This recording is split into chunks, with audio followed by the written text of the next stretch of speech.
This is the Troll Patrol, live with JustinFREAKIN. Welcome to the Troll Patrol live. It's a freaking Wednesday. It's a Wednesday. I think it's Halloween Eve. Good evening, everyone. We are about 15 minutes away from the main Senate debate between Angus King and Independent.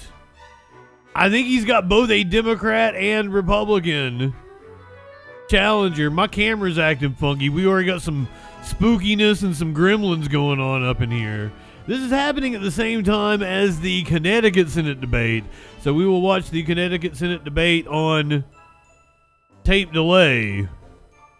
I was gonna do some foreign affairs news up front, come back from the debates, do some campaign stuff, and then watch some spooky specials. But we've got several things going on live right now. A police chase happened earlier today. There's all kinds of shit going on.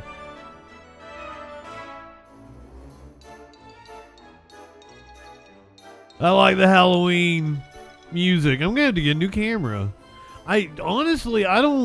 When I was booting my computer up, it looked a little weird on the screen. Did some glitchy shit, and I'm like, that's not usual. My graphics card shitting the bed on me. My motherboard shitting the bed. I've got issues. Might have to ask Santa to bring me a new computer for Christmas. We got a Maynard under my feet here. We got all kinds of crazy news going on. If we ever get to it, I would like to do Halloween specials again tonight. Had a real fun time last night. A Florida man took a machete into a polling site. A Republican has been arrested for stealing ballots. Clinically, good evening. Man was acquitted for threatening the mayor of St. Paul. We got video of a dude getting shot coming out of a synagogue. I'm telling you, the news be doing some crazy fucking shit. A man on parole for murder. That in and of itself is kind of crazy. Is facing new charges that may put him away for life now. A suspect in a murder case was found dead. We have new details on the four shooting season.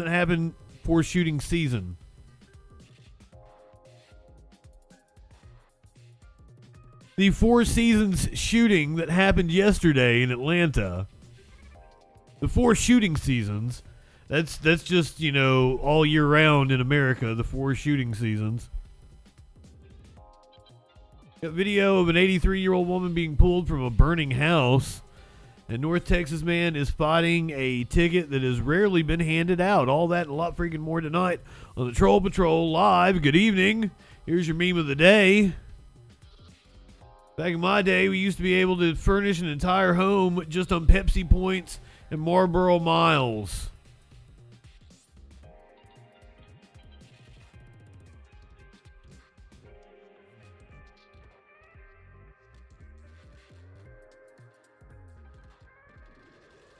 Shit's going on live right now.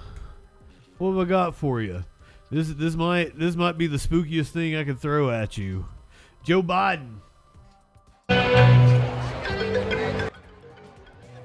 Doing trick or treat at the White House.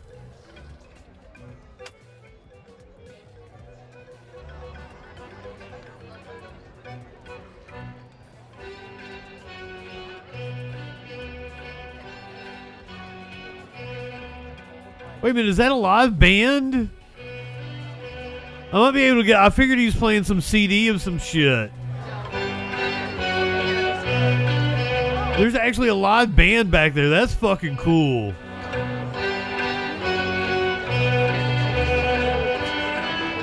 Okay, the setup is awesome.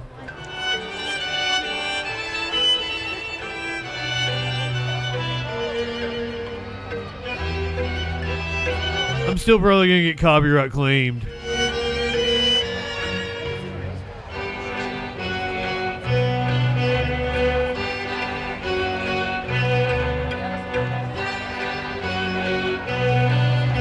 live at the White House currently.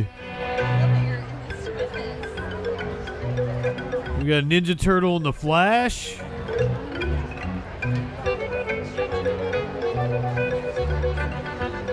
It's for the kids clinically. I mean, how cool is it for them to go through and do this?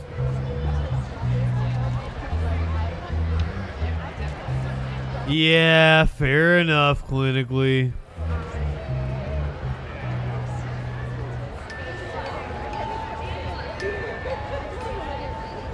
I don't know if it's in DC. The people who actually live in DC, if these are DC residents coming to the White House, then it is not rich kids. Holiday, my friend. Yeah, I was noticing that. A lot of white kids in the crowd. DJ Dub, my friend.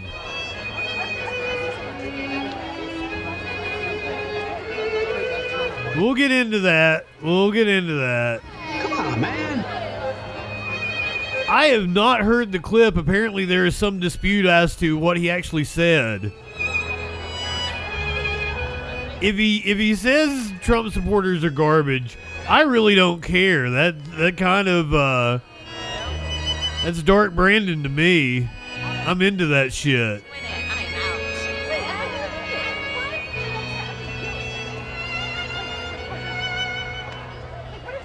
I mean, once again, I'm into that shit.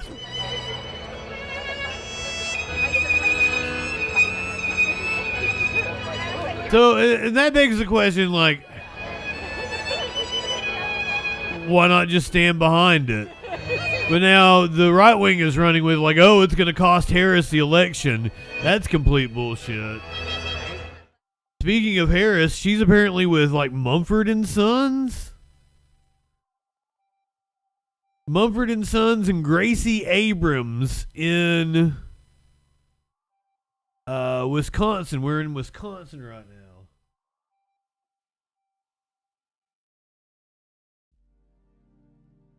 Wisconsin? How are we feeling tonight? My name is Remy Wolf, and I am so incredibly honored to be here. We're about 7 minutes away from the main Senate debate. We got 3 candidates. For me, so The incumbent is Angus King. He's an independent. I travel That's Ginger Sheehan. playing music in cities just like this one. Not to be confused with Ed Sheeran. My shows, I sing at the top of my lungs, I kick my legs high into the air, Well, kick him, girl. and I pour my entire soul out onto the stage, all in an effort to provide a safe space for people to be together. Like, it's unremarkable. That's Ed Sheeran is unremarkable.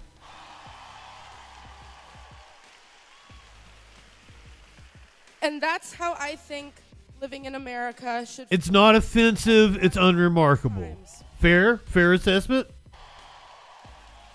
Of the music that could be playing in a clothing store, you could do a lot worse. And free.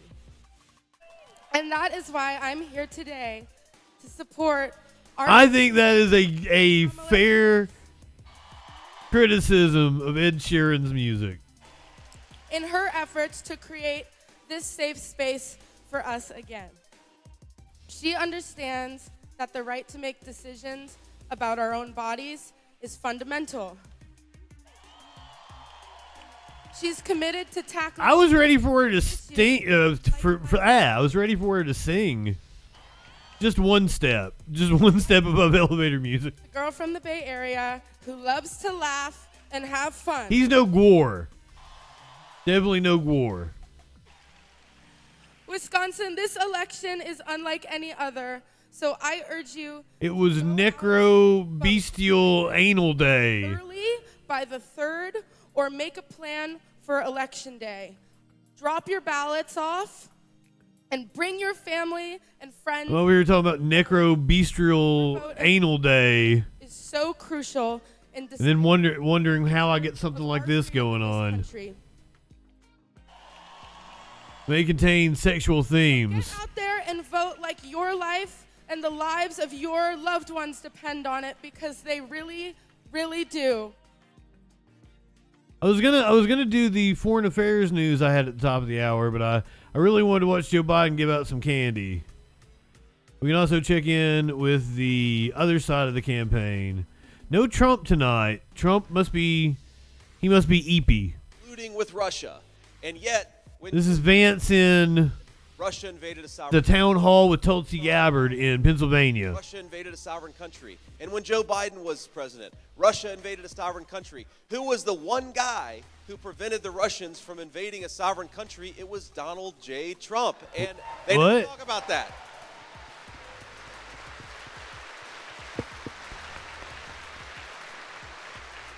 Dude slapping his titty. Was strong. Certainly some of the bad guys were afraid of what Donald J. Trump I'm not the only one that saw that, right? That dude slapped his titty. Communicate with people and open those diplomatic lines up in a way that prevented a hot spot from becoming a full military conflict. And Tulsi, you've probably heard the president tell his story. Tulsi. One of my favorite stories of his time in office, where, I guess Kim Jong-un, the leader of North Korea, was trying to posture about his nuclear weapons and talk about how tough and big of a guy he was, and said, I have a little red button on my desk that will launch nuclear weapons. And President Trump said, I have a bigger red button on my desk.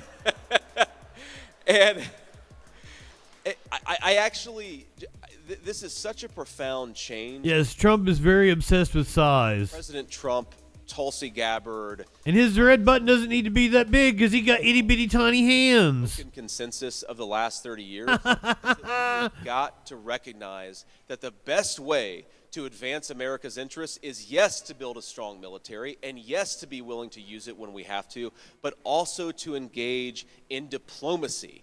Why have a military if you're never going to engage in diplomacy? Why always use your fellow citizens, as Tulsi said, as cannon fodder?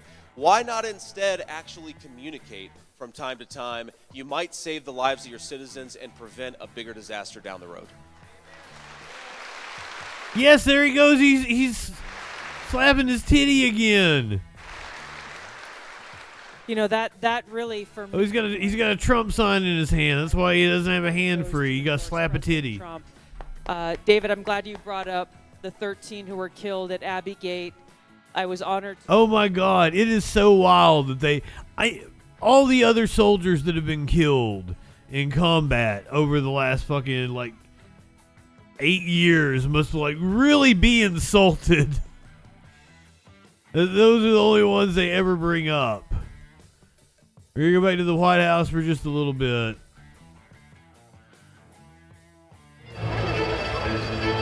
About a minute away from the main Senate debate.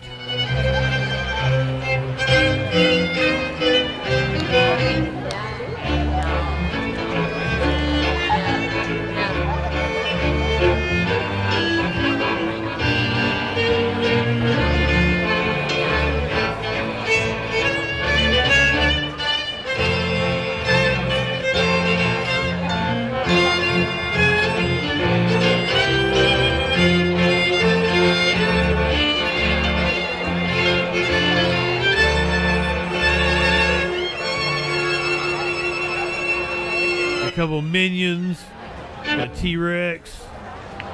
I don't know what that kid is.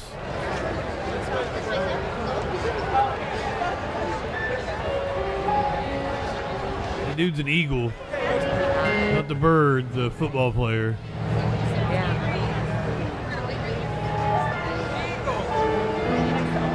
Somebody else yelled eagle. Oh, it was Joe Biden that yelled it. Yeah. Fucking Joe Biden. All right, so in tonight's debate, the incumbent is Angus King, who is cool, totally cool. I like Angus King an awful lot. He is the incumbent senator from Maine.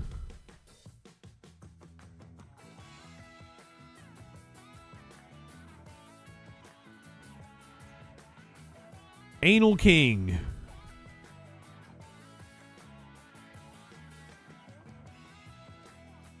Angus King is the incumbent in Maine. We have two. I I want to say there's another independent. I want to say it's a Republican and another independent. So it might be a Republican and a Libertarian. Or it might be a Republican and a leftist. So it could be interesting how this goes tonight.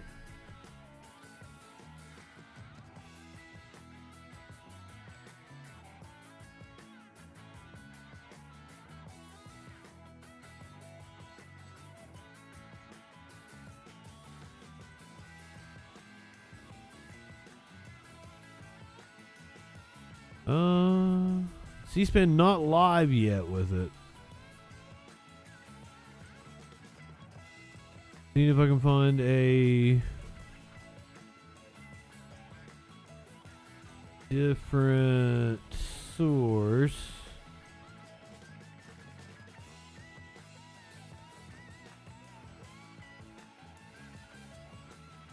They had a debate like 2 nights ago and I missed it. It was one of those nights I wasn't on.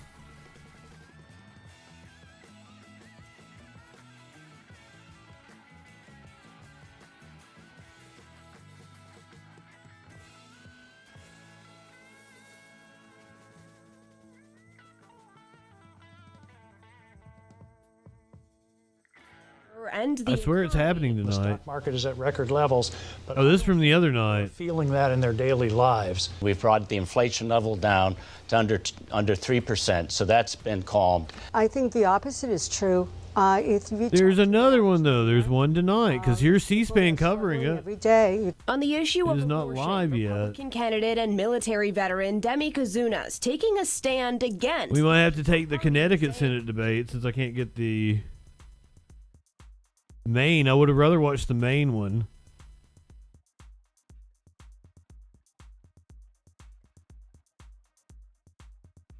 That was the one I was looking forward to more.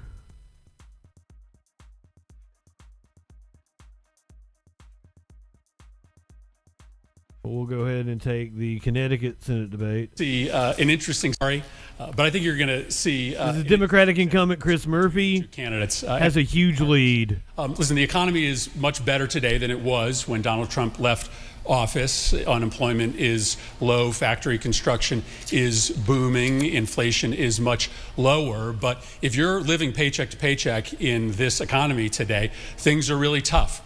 During my walk across Connecticut this year, I spent some time with an older man named Izzy, and he had worked for one of these big multinational corporations. He had Izzy rules his entire life, but they didn't give him a pension. So when he retired, he was left with only Social Security income, and it just didn't pay enough for him to be able to meet his bills. And so we have to be serious about helping people like Izzy. Here's what we need to do to get costs down. One, we need to take on the price gougers. These big corporations are getting away with murder. The cost of a package of chicken has gone up by 30 to 40%, in part because of price collusion. So I continue to support efforts to go after those price gougers. We've got to put money back into the pockets of regular consumers. That means a child tax credit for families that need help. What we don't need is more tax cuts for millionaires and billionaires, as supported by Donald Trump, or a $4,000 tax increase, as he's proposing, due to a set of thoughtless and insane tariffs. So the focus has got to be on people like Izzy. Thank you, Mr. What a weird bill. There's one specific thing you would do to lower costs for Connecticut consumers. You have the Republican. The senator doesn't want you to believe your lying eyes. We can see how Matt high Corey prices are all around. We can see the job losses. We can see a lot of small businesses closing down. He was proud to vote for the Inflation Reduction Act, which put $7 trillion into this economy that we didn't need. Rose your prices of gas, groceries. I don't have to tell you. You could go to any supermarket. You'll see what the prices cost. If you look all around our state, small businesses are closing down. Hospitalities, their businesses are closing down. 2,900 jobs out of Aetna are being lost. What we need to do is we need pro-growth policies. Senator Murphy is proposing in the next administration to add another $5 trillion in tax increases and spending that's out of control. What we need to do is we need to bring corporations back, lowering the corporate tax rate. He looks like he used to be a cop. Lowering the income tax rate. We need pro-growth policies to bring back to Connecticut. We used to be on a global market here. We used to be the gateway to New England. We need to bring jobs back to this state, and with tax and spend policies coming out of Washington, that means they're completely out of touch. And this isn't taxes for millionaires and billionaires. It was proven there was more money going into the government coffers. It's the spending that needs to be cut and the wasteful spending. There was over $1 trillion in wasteful spending in that package that they put forth. We need somebody down in Washington that understands business, understands the effect of policies that they bring home and how it affects individuals and businesses every single day. And I'm that guy to do that. Mr. Corey, thank you. Catherine. Turning now to the cost of housing. Housing affordability is another important issue for Connecticut voters. The Connecticut Housing Finance Authority says there is a shortage of 92,000 affordable housing units here in our state. Mr. Corey, I begin with you. What specific policies are you supporting to increase the availability of affordable housing in Connecticut? You have 90 seconds. Once again, It's taking me a little bit to find it because he's not big enough to have a wiki. Inflation costs. We have young kids that are trying to buy houses between 27 and 28. It's out of their reach and out of their touch because of the inflation that this administration has caused. Says he's a restaurant owner, which sounds like a retired cop to me. Every policy that the vice president said she wouldn't change anything that happened in the last 3.5 years. We can't afford another 4 years of tax increases. We need to lower this economy. Affordable housing, just think about that word, what you're talking about, affordable. Things are out of reach. I have young kids trying to buy a house. It's $20,000, $30,000 above asking cost all the time. We need to bring jobs back here. What is happening is zoning's got to take control of that. Nope, not cop, military. It didn't help that we had over 11 billion people coming. Didn't work for the Postal Service. Who took up a lot of the housing. We had a lot of young kids who are moving out of state. We need to create more housing and more housing opportunities. Motherfucker was a Teamster. That's a zoning issue. We hope that the towns and the states can work together to make sure they have the right housing for the right people. And an actor. He's a member of SAG. And we need to lower those prices. But the main thing is making it affordable. And how do you do that? Is lowering the cost of doing business and lowering the cost of taxes. And he's in two fucking unions. Mr. Murphy, Vice President Kamala Harris. Lenny, good evening. First-time home buyers. Hello, good evening. $1,000 down payment. Would you support that proposal? And how do you think that would impact demand? This is the Connecticut Senate debate. You have 90 seconds. I do support that proposal, and that's a really important proposal for Connecticut. We want our young people in Connecticut to be able to stay here, but many of them leave because it is very difficult for those young families to be able to afford that initial down payment.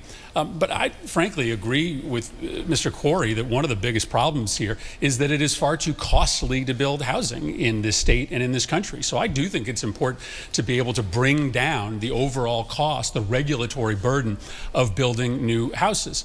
The tax cut that Donald Trump is talking about is 80% geared towards people who are making $1 million or more. Kamala Harris is talking about tax cuts that are going to be invested in middle-class families, in young families, those families that are struggling with housing costs today. Donald Trump also suggests that the way to solve the housing crisis is to build more housing on public lands. Well, we don't really have federal lands in Connecticut, so that's a proposal that might help other parts of the country, but not here in Connecticut. So let's bring down the cost of housing. Let's cut the regulatory burdens that many developers face. And yes, let's give tax breaks and tax cuts not to millionaires and billionaires and corporations. Let's give them to first-time home buyers. That would be a big help to a lot of families here in Connecticut. All right, gentlemen, thank you. Dennis. Let's turn now to the issue of immigration. Mr. Murphy, 2 people are under arrest in Connecticut. There's a lot of Matt Corey's on IMDb. I was having a hard time. To Venezuelan gangs and were in this country illegally. Do you believe the Biden-Harris administration has been aggressive enough to keep people like this out of Connecticut? You have 90 seconds. Well, let me say this first. I believe that Connecticut is stronger because of our immigrant communities. I live in the south end of Hartford, and my neighborhood is better off because we have people from all over the world, from Central America, South America, the Pacific, coming to live in Connecticut, often fleeing terror and torture and economic desperation. I don't believe this rhetoric from the right that we going to Connecticut, that we should fear immigrants that are coming for a better life into this country. But I do believe in border security, so much so that I was the lead Democrat negotiating the toughest bipartisan border security bill in a generation, a bill that would have allowed the president to shut down the border when crossings were too high. It would have invested billions of new dollars in personnel and infrastructure at the border so we can make sure that we apprehend anybody that is coming to this country to commit crimes. That bill would have passed if not for Donald Trump. Donald Trump told he has the personality of a paintbrush dipped in white paint. That bill because it would have been good politically for Democrats. Donald Trump knew that that bill would have helped to secure the border, and so he told his supporters, kill it because we want chaos at the border. Chaos at the border helps Republicans and hurts Democrats, so let's kill this good bipartisan border bill. I think we can celebrate this nation's history of immigration. We can celebrate immigrant communities while getting the border under control, and I'm sorry we lost that opportunity earlier this year. And Murphy's useful. I mean, he's not a bad senator. Cities throughout Connecticut, including New Haven, Hartford. There are a lot worse senators. Places the number of undocumented looking at you, Fetterman. in Connecticut at over 100,000.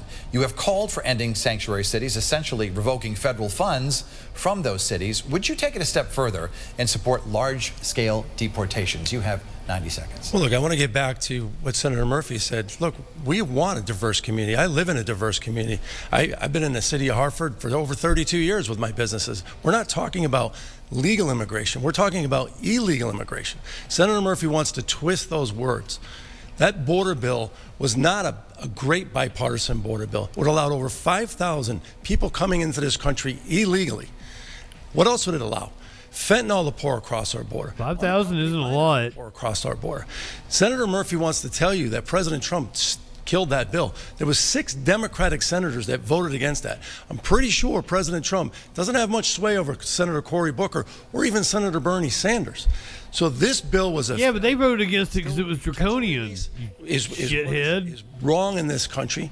And I'm not talking about a mass deportation, but the people that need to be eliminated from this country are the people that are committing the most heinous crimes. What? And because of sanctions. Eliminated? Local police, state police can't work with ICE. Now, I know Senator Murphy walked across the state and he stopped in Norwich, stopped at the library. I'm sure they have a wonderful library. But where he should have stopped was at the police station and fire station to say, how much more Narcan do you guys need because of all the fentanyl that's pouring across our border? But where he really should have stopped was at Casey Chadwick's mother's house, because Casey Chadwick was killed by an illegal alien that was here, that had an ICE detainer on him and should have been deported. But because of sanctuary city status, he wasn't. Mr. Corey, just to clarify. He said eliminated. Mass deportations? I would start with the people that are committing the most heinous crimes. And then we would look at how people got here, not people that got here on no fault of their own, but the people that committed the most heinous crimes. And I mean, it could have been worse. He could have said exterminated. Well, listen, I just don't understand why we didn't take the chance to invest the $40 billion in the bipartisan bill in border security. I think Republicans like to complain about the border, but don't end up ever actually proposing solutions. We had a chance to strengthen the border, but Republicans threw away that chance. Hey, clinically, did you shout Holiday out? Their talking point. They didn't want to be able to. They didn't want to be in a position where they could stop complaining about the border. And if not, would you take care of that for me? Together. So there was an H.R. 2 bill that was sitting on Senator Chuck Schumer's desk that he didn't even have to waste the months of doing a bipartisan bill. And that H.R. 2 bill, we're going to get to remain in Mexico, Mr. Corey, build the border wall, we're going to move on to our next and question. catch and release. Thank you so much. In the Middle East, where fighting has escalated in the region, the U.S. recently deployed approximately 100 more troops to Israel. Mr. Corey, we'll begin with you here. Should the U.S. deploy more forces to the region, and is there anything Israel could do that you would not support? You have 90 seconds. Look, I served over in the Middle East, unfortunately, in 1983 when they blew up the Marine barracks. Senator Murphy's policy for appeasement. He went against the entire Trump administration, the previous administration, went against Secretary Pompeo, went against the maximum pressure policies on Iran. Senator Murphy was all for taking the Houthi terrorist organization watch list. Right now, today, we have the largest naval engagement we've had since World War II. This stuff wouldn't have happened. Iran was on its knees. What happened? They were sitting on over $200 or $300 billion. They're getting ready to blow us. The Houthi rebels, Hezbollah, and Hamas are attacking the Houthi and the Blowfish rebels. To support Prime Minister Benjamin Netanyahu, because he is the only person today, is the leader of the free world, the face of the free world, and we are withholding information. And what Senator Murphy wanted to do was pull military assets out of there. He'll get it right soon. I support Prime Minister, and I hope he can eradicate people from Lebanon. He said eradicate. So those people can live in peace. Mr. Corey, thank you. Mr. Murphy, you eliminate, eradicate, exterminate. You've been critical of Israel's actions in Gaza. Should the U.S. send more troops and weapons to the region? You have 90 seconds. So what happened on October 7th of last year is unconscionable. It's horrific. And Israel has the right, the obligation to defend itself. And I support their efforts to make sure that Hamas can never, ever again launch the attack. If I remember correctly, Murphy's pretty good. He's going to talk about the Palestinians. But also believe that far too many civilians have lost their life in Gaza. I frankly think that's what most people here in Connecticut believe, that Israel should defend itself, but that the carnage inside Gaza has been too significant. What I want is a ceasefire. I want a ceasefire that brings those hostages home, that ends the hostilities and gets us back on a path so that the Palestinians can have their own state side by side with a safe Israel. I don't think the United States should be directly involved in this conflict. We obviously have to protect our forces in the region, but ultimately we need to work towards de-escalation so that we can stop the fighting. We can. How about an embargo? What do you think about that? And Lebanon, and we can find the Palestinians a home, which is the only way to bring long-term peace to the region. Gentlemen, thank you. Catherine. I better answer than most. Mr. Murphy, we begin with you. Vice President Kamala Harris recently said that she would support ending the filibuster to bring back Roe v. Wade. You have said that you believe the filibuster is anti-democratic. You've also used it to advance gun control measures. Do you think the filibuster should be eliminated for Roe v. Wade or other legislation? You have 90 seconds. Yes. Well, let's be clear. A woman's right to decide what she does with her own body here in Connecticut is on the ballot this election. I wish that weren't true, but it is. The Republican Party platform calls for a... Prometheus, this is the Connecticut Senate debate. Let's be honest about what that means. That means here... Democrat blue tie, Republican red tie. A woman could be raped by her family member and be forced to bear that child. I know that doesn't seem possible in Connecticut, but if the Republican Party platform was put into law, then no one in Connecticut is safe. They go together because opposites attract. Versus Wade, right? The ability of a woman and 2 steps forward, take 2 steps back. A politician in Washington. And yes, I would support changing the filibuster so that we can pass that very popular measure with 50 votes. But this election, frankly, is going to decide, likely, whether women in this country and possibly whether women in Connecticut have the right to be able to make their own decisions about their health care future. This is a big decision that the people of Connecticut and the people of this country are making. Mr. Corey, you have said that you would not support a national abortion ban, but do you believe there are instances such as rape, incest, or the health of the mother where the federal government should step in to protect abortion access in states? Maybe, are they nice nuts? Those exceptions. You have 90 seconds. Look, I stand with the people of the state of Connecticut. Senator Murphy wants to use this as a fear tactic. It's unconstitutional. It was brought back to the states. The states need to decide. They've been decided for years. But he says he's so pro-women. When Senator Marsha Blackburn was trying to protect women in sports, he called her a little person. She wanted to protect women in sports because they wanted to recognize women on October 10th, National Women's Day, for their achievements that they made. When Senator Murphy says, I support that, he supports women, that is not true. When the young girls were complaining about men in their bathrooms, in their showers. Never happened. Shamed them. And so when we asked Senator Murphy back in 2018 about members of Congress during the Me Too movement. I'm still baffled about how many people take showers at school. We have heard silence, and silence is complicity. So you can't say you're pro-women and you want to protect women's rights. So I was just wanting to know why Senator Murphy... I took a whole 0 showers at school, ever. Behind a $20 million... There were not showers in my school. And hiding and silencing victims in Washington, D.C. Senator Murphy needs to answer for that. I'm just wondering, Senator Murphy, is anybody in your campaign or yourself ever been accused since you've... There's cat litter in my bedroom. Come on. If you want to protect women, then be forthright and protect women.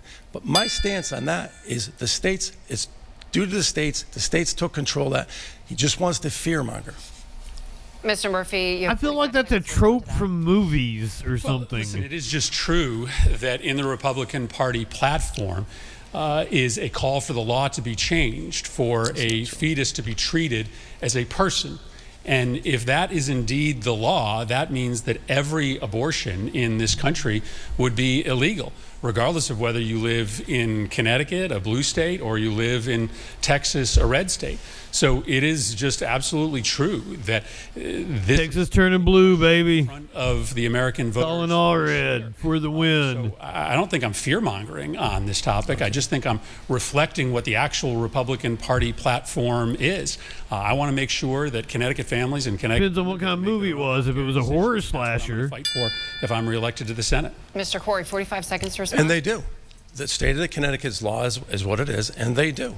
So Senator Murphy wants to fearmonger in this election. Kids are getting busy in the back of a Winnebago. Fear through you. People are going to be dictators. Their parents weren't home. This is what, when you're down in Washington that long, that's what you do. You bring that home and you scare your constituents. The law is settled in the state of Connecticut. I stand by the law in the state of Connecticut. The Republican Party's platform. I think I had one class that made us change out and put on like gym shorts. And that is the truth. All right, we're going to move on to our next tank tops and shit. And like even that was like a rare has been in instance. the national spotlight regarding the rights of transgender students to compete in sports.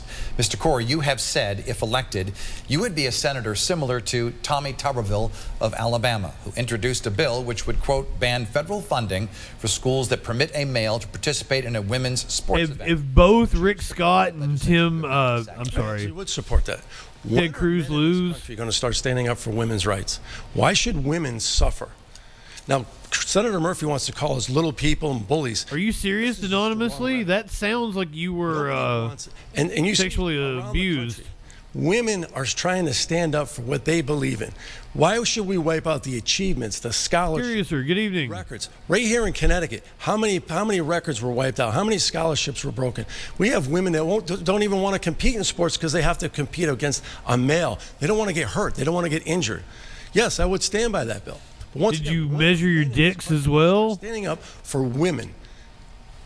Mr. Murphy, you recently championed the rights of transgender athletes on the Senate floor. What do you say to voters who think those... Do you have any other memories? Are you repressing anything? Well, what I said in that speech is that it should be up to every individual community, every individual board of education to make that decision. No, motherfucker, it shouldn't. Should be setting the policy for women's, men's, boys, girls sports. No, you should be protecting trans rights, you bitch. I do have a problem with Republican politicians who spend an outsized amount of time focused on an issue that matters to very few voters compared to the... Sounds like you weren't at West Bend, you were doing a South Bend. Like the cost of health care. I do think that there is a campaign of fear underway in this country, led by people like Ron DeSantis, to try to bully and marginalize gay and transgender children, to make us all believe that we have something to fear from people or children who Did they ever, like, different from us, compliment you on your cock or anything? And self-harm in this country amongst our gay students and transgender students. And it often happens because they are made to feel ostracized by the communities in which they live, because there are federal politicians going around pretending like the biggest problem facing this country is whether or not transgender girls get to participate in sports or not. I'm not saying that that isn't a legitimate issue for some communities, but they should be able to decide that for themselves instead of having the policy be set at a federal level. No, you should protect trans rights and not allow children. I do think the impact of this rhetoric is serious on them. Communities to discriminate. That really matter to everybody in this country. Thank you, gentlemen. Catherine. Now to the future of Connecticut, our next topic. In a recent Next Star poll of 5th District voters, 53% think Connecticut is moving in the wrong direction. Mr. Murphy, you served the 5th District for 6 years. You've been in the Senate for the last 12. For voters there's Mox. change, would you do anything different this time around if reelected? You have 90 seconds. So listen, I think people are hurting in this country, and the economy is much better. If you want a job, you can get it. Factory construction is up, crime is going down, but people feel powerless in this country. Even people that are working And that's because the structure of this economy is broken. These corporations, these billionaires, they have far too much power, and people have less than ever before. So what I think we need to do as a country is to take on corporate and consolidated power, to break up some of these quasi-monopolies. A little. Go after the technology. But he acknowledged Palestinians and called for a ceasefire. On a daily basis, getting them addicted to these screens. So, yes, I think the economy is improving here in Connecticut. We've won back all of the jobs and created more since the pandemic. But I do think that there's a real mismatch between the amount of power that economic elites have in this country and the amount of power that regular people have in this country. That's why I've supported President Biden's efforts to take on the big corporations, to support labor unions, to give tax cuts to people who really need them. And it's why I'm so upset about his policies, which seem to be, just reinforcing the power that these big companies have. He said to the oil companies, if you give my campaign $1 billion, I'll give you. He seriously is. He's probably rhetorically the best dim on the issue, other than maybe Bernie. Not what we need in Connecticut. Mr. Corey, Connecticut has not elected a Republican to the Senate in 42 years. Libertarian was pretty good on the issue last night. By 20 points in 2020. For voters who want something different but do not support the former president. Probably for all the wrong reasons. You differ from him. You have 90 seconds. Look, there's not many ways. I mean, I have a better personality than he has, but look, these tax cuts that Senator Murphy, because he's never owned a business, never worked in the private sector, doesn't understand how the economy works. What he's telling the voters of Connecticut, don't believe your lying eyes. Don't believe that Aetna's shutting down 2,900 jobs around the country. Don't believe the bankruptcies and all these hospitality businesses. Don't believe the small restaurants that are closing down. Those Tax Cuts and Jobs Act, what Senator Murphy wants to get rid of, will increase your income tax, will increase small business tax, will increase your capital gains tax, will increase your estimated gains tax. This is... Oh, he didn't have enough time to tell you all the reason he sucks. We need to lower the... DC Bean, welcome in. Sure that people have work. Trillions and trillions of dollars were repatriated back under the past administration. The jobs that Senator Murphy talks about are the jobs that were created after COVID, that were lost. And a lot of these small businesses never opened up because of the massive shutdowns. I'm in the hospitality business. There's people around Connecticut could tell you a mom and a pop business. He owns a bar. It's closed down after 25, 30 years with all the mandates and regulations. Senator Murphy doesn't understand any of that. You go through the city of Hartford, 3/4 of the buildings are in foreclosure. Jobs are being lost every single day in the state of Connecticut. We used to be, once again, the beacon light of New England. Senator Murphy doesn't understand that because he's never worked in the private sector. He wants to blame large corporations. It's not the fact. Mr. Murphy, I'm going to give you 45 seconds to respond. Yeah, listen, I understand Mr. Corey's enthusiasm for Donald Trump's tax cuts for millionaires and billionaires and corporations. It's because he believes what most Republicans believe, that money will eventually trickle down to everybody else. But that's never, ever how it's worked. And he did the fingers. We have evidence to compare the economy under Donald Trump to the economy under Joe Biden and Kamala Harris. We lost jobs over the 4 years that Donald Trump was president. We've never created more jobs than we've created in the 4-year period of time that Joe Biden and Kamala Harris have been in charge. We lost 170,000 manufacturing jobs when Donald Trump was president. We've created over 700,000 manufacturing jobs just in the last 3.5 years. And so I get it that there's a group of people that think if you give tax cuts to the wealthy, it'll get down to the poor. It just has never worked that way. Mr. Corey, I want to give you 45. Well, thank you, Chelsea Vegan. He can project whatever he wants. We lost 150,000. That bell is getting to me. This year alone. All you have to do is ask yourself, and this will be a short 45 seconds. I don't hate you, Chelsea. I love you. Then you were welcome in. Murphy, 6 years ago. What he's trying to tell you is don't believe the job losses. Don't believe the companies that are closing down. And these are under the tax policies that he embraces. And you're going to get another 4 years of that.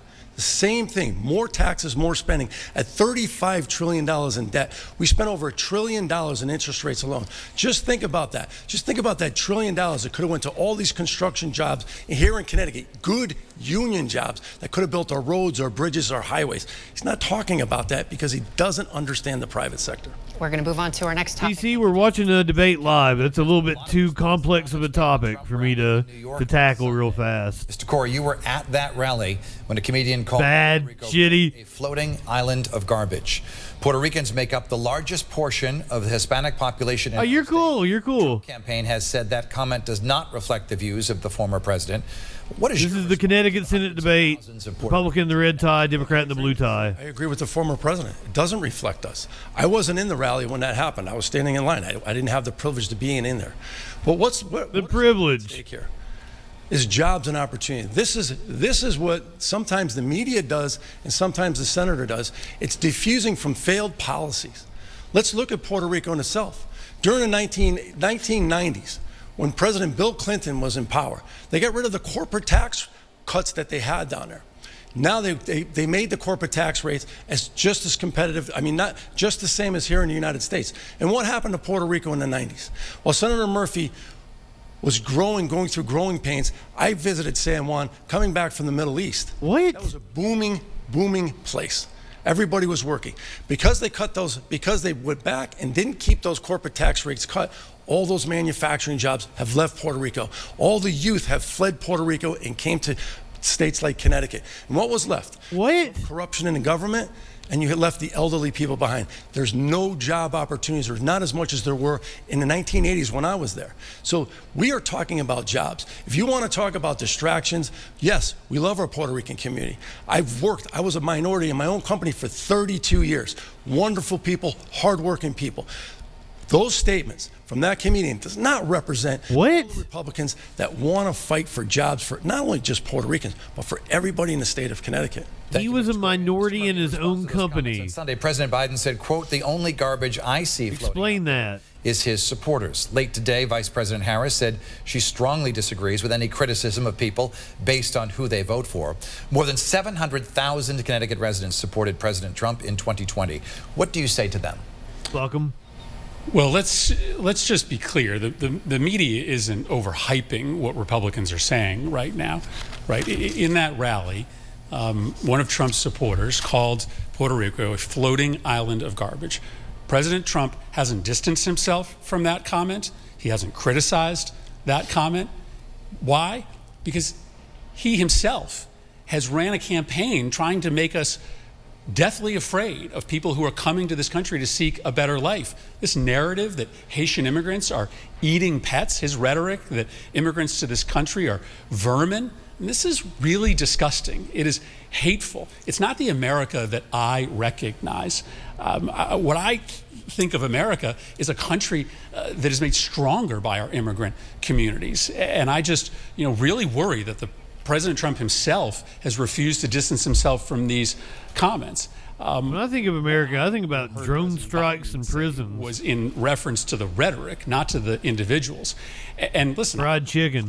I represent everybody in this state. You're right. There are a lot of people in Connecticut who support Donald Trump. Hamburger. Support Donald Trump. And I'm going to listen to them and care about them and fight for them just as hard as I'm going to listen to and fight for people who supported Kamala Harris. That's my job as United States Senator, and I think I've lived that ethic. I've reached out across the aisle and been able to build bipartisan support for immigration reform. That's as American as drone strikes, prisons, and Chevrolet. Look, what he says is not true. Just coming from the Democratic Party itself, looking at Trump supporters, looking at the president, calling him a dictator, comparing that rally to a Nazi rally in 1939, the same television station that Senator Murphy's on 24/7 in Washington, D.C. He hasn't condemned MSNBC for that. He hasn't. What? So I don't know what rhetoric he's talking about, but the rhetoric coming from Don, welcome in, is just as bad, if not worse. Look, we're looking for All right, welcome in Washington, not use it as their personal play. Oh yeah, mass shootings. You need a senator down in Washington that wants to work for the people, work on issues that are facing everybody every day, which is affordability, better health care, going to the grocery store, not choosing between heat and prescription drugs. Thank you, Mr. Murphy. I'll give you 45 seconds to respond. Yeah, this isn't my words. This is President Trump's words. President Trump has actually said that he'll be a dictator on the day that he is sworn in. He has said repeatedly that he believes that there is an enemy within America that is more dangerous than external enemies. And when asked who that enemy within is, he says Democrats. he named some of my future colleagues in the United States Senate. That does seem really dangerous to me when Donald Trump is saying that he would use the army to try to deal with the enemy from within, and he says the enemy from within are Democrats. That doesn't sound like democracy to me. So I don't think that we're engaging in hyperbole when we suggest that President Trump is talking about some real dangerous threats to democracy if he's elected. Thank you, gentlemen. Catherine. We are turning now to safety in schools, where school shootings continue to make headlines. Mr. Murphy, you have introduced legislation. I think Smokey might be yelling at me. Hold on. Officers from schools. There are examples of these officers saving lives, and most recently in Appalachia, Georgia. Does removing a trained armed officer make schools safer? You have 90 seconds. Well, I actually haven't introduced legislation to remove school resource officers. I've introduced legislation to direct federal funding towards social workers and psychologists that I think are very badly needed. I actually think it should be up to every individual school district as to whether they have armed officers, and I support their decisions when they choose to bring those security personnel into the schools. What I'm proud of is the Bipartisan Safer Communities Act. For 30 years, we had no action in Washington protecting our kids. And 2 years ago, I brought together Republicans and Democrats to pass the first significant anti-gun violence bill in 3 decades. That bill included some significant and important changes to gun laws, but it also involved security funds for our schools to help schools make investment in hardening their infrastructure. It included money for anti-violence initiatives in our cities to try to interrupt the cycle of violence. And you know what's happened since we passed that bill? A bill that was opposed by Donald Trump and most Republicans, thankfully supported by enough Republicans to get it passed.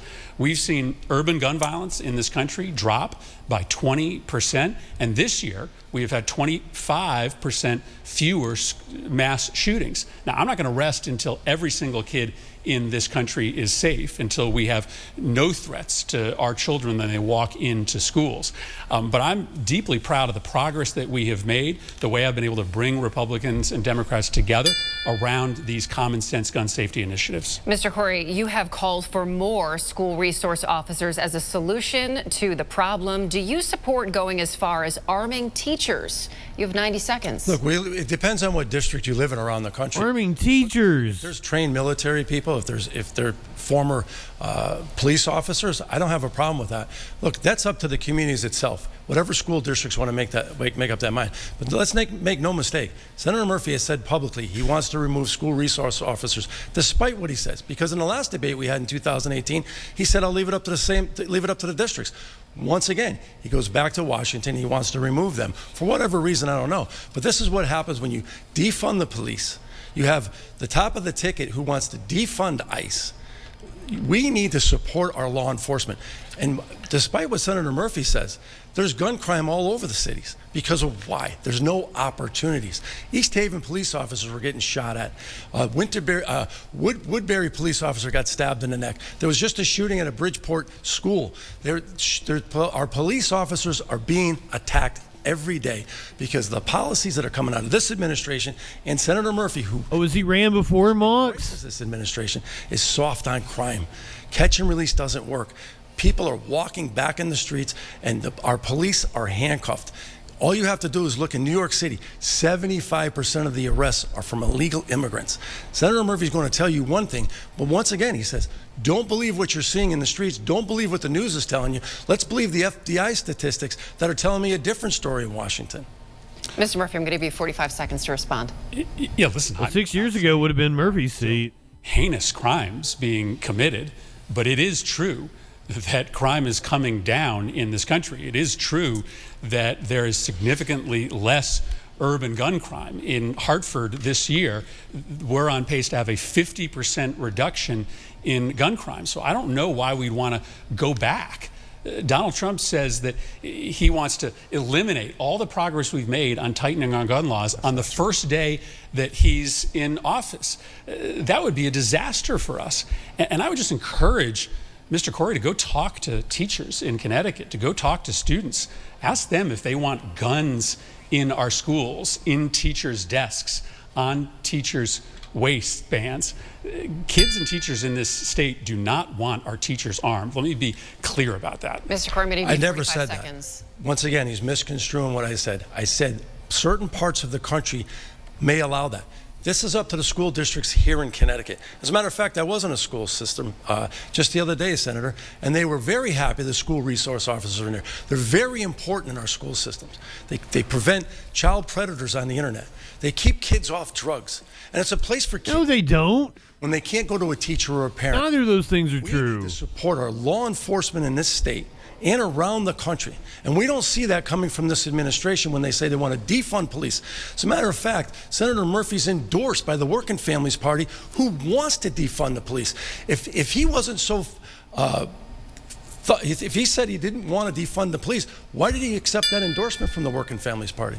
Thank you both. We're going to move on to our next topic. Dennis. Catherine, our next subject, social media. The U.S. Surgeon General blames social media as an important contributor in the mental health crisis among young people. Mr. Corey, would you support age restrictions on children using social media? You have 90 seconds. I was going to pull up a SRO that's been convicted of child abuse. There have been 2 arrested in the last 24 hours. I don't think there needs to be federal law to restrict people from seeing that type of internet restriction, but that would be a family decision. I wouldn't want people, young kids, having access to anything that's harmful to them. I'm not talking about any time constraints on any kids. But look, that's a parent's decision. Mr. Murphy, would you consider age restrictions for social media accounts? 90 seconds, please. Yeah, I'm a parent of a teenager and a preteen. The parents I talk to in Connecticut want help.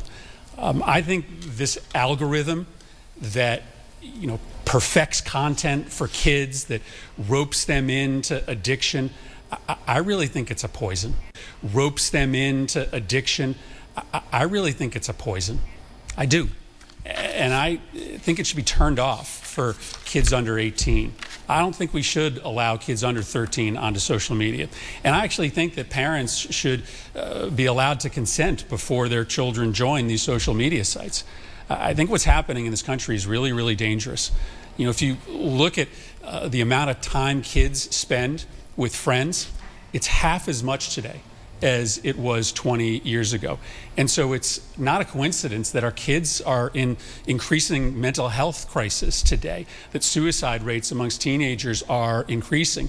So yes, I think we should step in and we should keep these kids off of social media until they are 13. And I think someone think about these kids. The ability to consent. I think parents are crying out for those tools. And I don't think it's right for the government just to step back and give parents nothing in the way of help. I think they desperately want that help right now.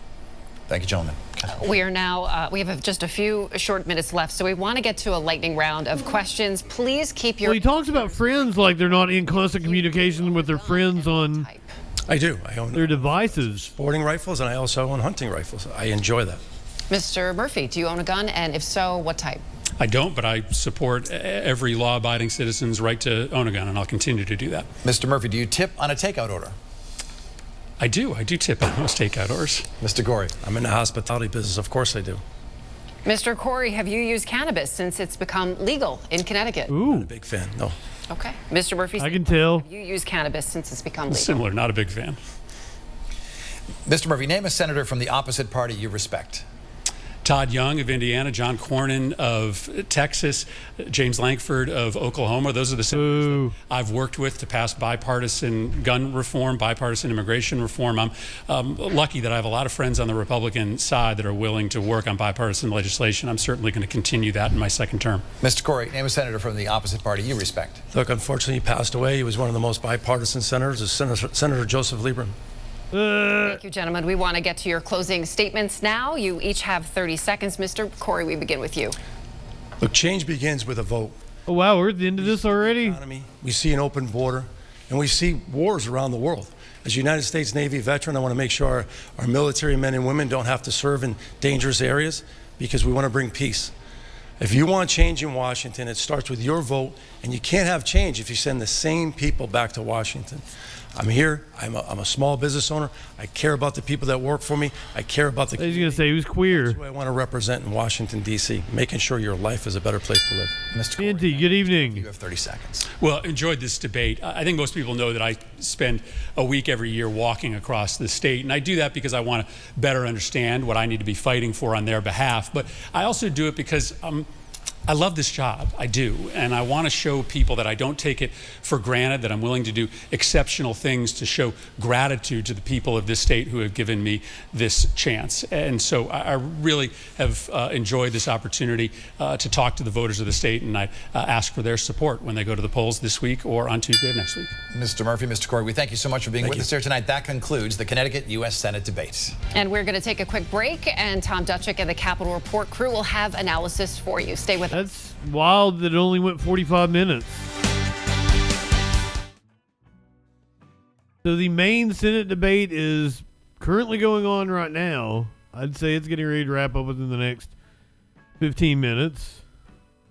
So we will take it shortly, I guess. Joe Biden is done giving out candy to the kids. This is what's going on at the Harris rally presently. How the hell are you tonight? I don't know who this dude is. First of all, has everyone here made a plan to vote if you haven't already voted? Maybe this is Mumford's dad. You to make sure you cast your ballot between now and November 5th for Kamala Harris, Tammy Baldwin, and Democrats up and down with their ballot. Yay, Curiouser. Skippy. I saw your picture but couldn't heart it. To keep Wisconsin blue. I'm in Facebook jail for a couple more days. Let me tell you, folks, there is so much at stake in this election up and down. I was out for one day. Starters, thanks to the fair map size signed into law. For the first time over a decade, Wisconsinites are no longer voting under the most gerrymandered legislative maps in America. Thanks, every one of you. That means your voice and your vote will matter now more than ever. If we vote for Democrats up and down the ballot, we can flip the state assembly and win back seats in the Senate. And most importantly, we're making sure. I'm pretty sure Kamala is winning handily. I think she'll take all the blue wall states. I think she wins Arizona. I think she wins Nevada. I think North Carolina is trending towards her, and she doesn't even need Georgia, but I think she's in a good position to win Georgia as well.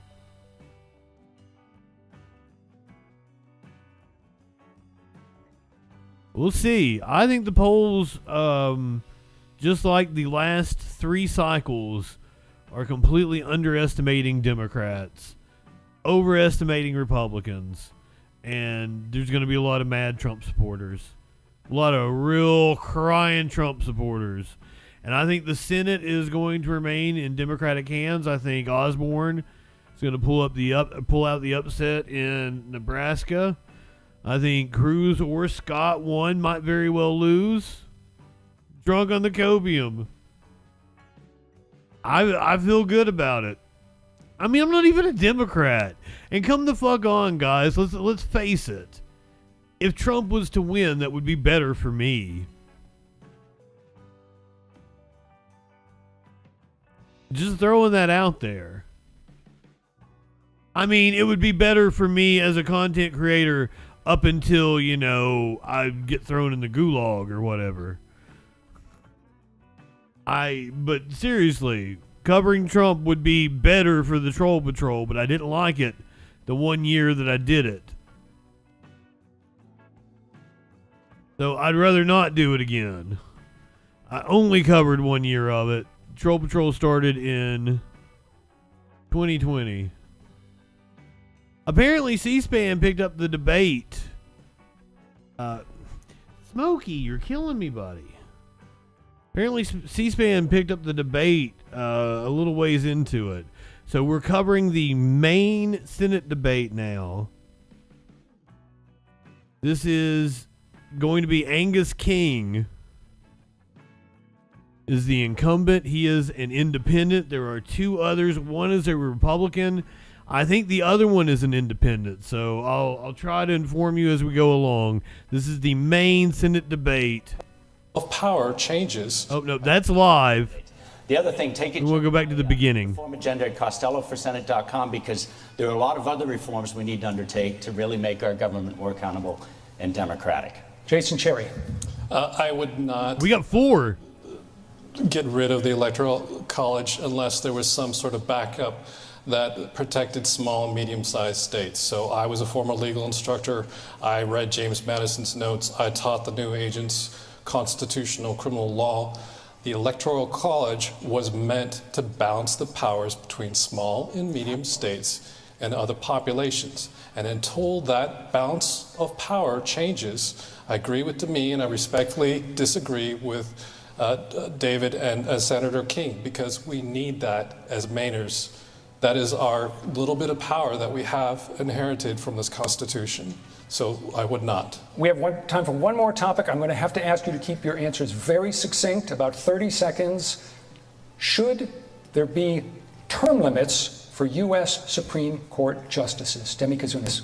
As soon as there's term limits for Senate and House, then we could go ahead and talk about the Supreme Court. But we don't have term limits for any. What? So at this point, we need to go ahead and look at the whole system. Remember, they were more concerned when they did the Constitution how young you could be to go into elected office, not how old. Nobody was living to be 70 and 80 years old. We are now, and so things have changed. David Costello. Absolutely, we should have 20 to 24-year term limits on all. People were living that long. Supreme Court, even. It was the infant mortality rate that brought down the average age. In government, I'd also have age retirement requirements for justices as well of 80. Jason Cherry, very briefly.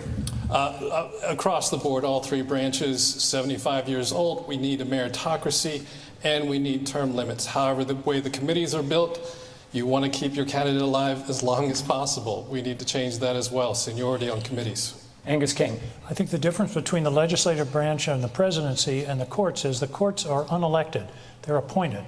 And I think there should be term limits, some reasonable term. Now, this would require a constitutional amendment because the Constitution says they serve on good behavior essentially for life. But I do believe that there should be some limit on the length of time a Supreme Court justice can serve. In terms of members of Congress, we have term limits. They're imposed by the people who vote every 4 years. All right. That brings us to the end of our questions and answers. Time now for closing statements. The agreement is that the candidates and the candidates all knew about this. We're going to have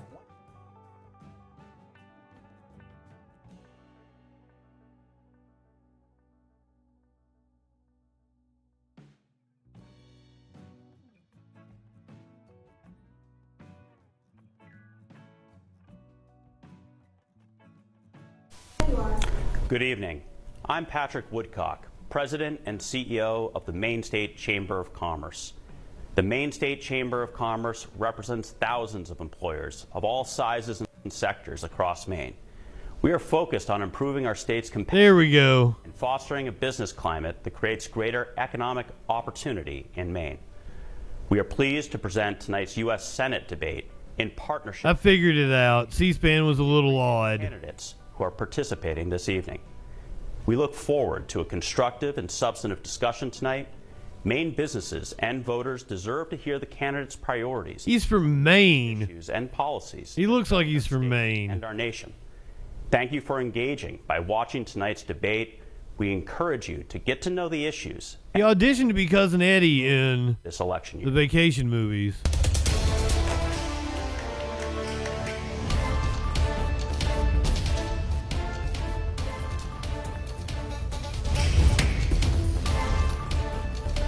And here we go. Welcome to News Center Maine's Voice of the Voter Candidate Forum. I'm Rob Caldwell. In the next hour, you're going to be hearing from the 4 people who are running for a seat in the United States Senate from Maine. We are coming to you live from the Augusta Civic Center. Our partner this evening is, as you just heard, the Maine State Chamber of Commerce. We've got several hundred people who are here for the annual meeting and dinner of the Chamber. They're going to be with us throughout the next 60 Boo. Boo those Chamber of Commerce I'd like fucks. to thank the candidates who are here this evening, and we would like to introduce them. So, without further ado, the 4 candidates running for the United States Senate who will be on the ballot on Election Day, or already, for those who are voting now.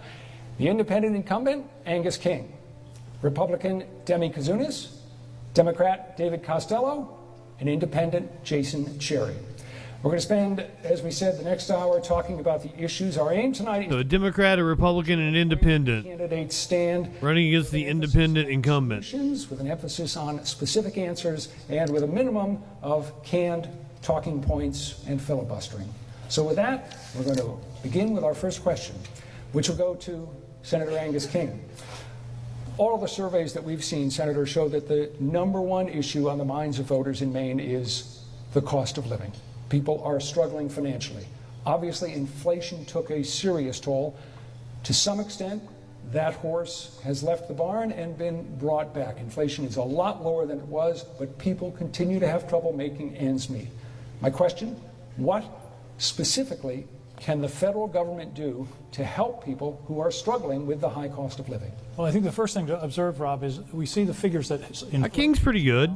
But the inflation that we've had over the past 3 or 4 years is baked into prices, so it's about 20% higher than it was pre-pandemic. That's what we've got to tackle. What can the federal government do? One of the mistakes I think the federal government has made over the past 30 years is taking its foot off the gas and enforcing the antitrust laws. For example, damn right, only 4 companies in this country that control 85% of the market for meat. That's a recipe for higher prices. Competition is the best way to control prices, and in fact we're seeing it on TV as costs for cellular phones, for example. They're all competing and talking about $25 a line, $20 a line. That's competition. That's one of the things the federal government can do. Isn't Verizon like 80 or 100 bucks a line? Supply chain problems like container ships backed up at Long Beach, California, that ripple out through the economy is something also that we can tackle. And energy costs too. I would say he's pretty left of centrist lib. Thank you. Is underneath a lot of these. He came out swinging on antitrust. Come on. Same question. What can the federal government do specifically to address the high cost of living? Stop spending. I mean, what we've done. Yep, that's a Republican. Had American Rescue Plan, which was COVID-2 plan, which threw trillions of dollars in. Then we had the infrastructure bill, another couple of $1 trillion, and then of course we had the Inflation Reduction Act, and all of those things basically heated up the market and threw a lot of money in the pockets. People started spending, and you had inflation. And inflation doesn't go away. You just lower the rate of the rise, which is what's happening now, where hopefully this year maybe closer to 3%. We're about 2.5 now so far. He's Republican and Italian. That's a dangerous combination. We have a problem with eggs, bread, gas, oil, heating oil. These are staples that people have to pay every day to basically make it in the state of Maine. And so we have to stop spending. All right. And that's going to be an issue that we have to deal with. David Costello. Just a couple of quick things. I certainly agree with what Senator King said about antitrust laws. We certainly have to apply them more effectively. I also think in terms of the supply chain, I disagree a bit with Demi in that it really wasn't, it was the supply chain, it's the pandemic that really led to the 20% boost or over the cumulative boost in inflation.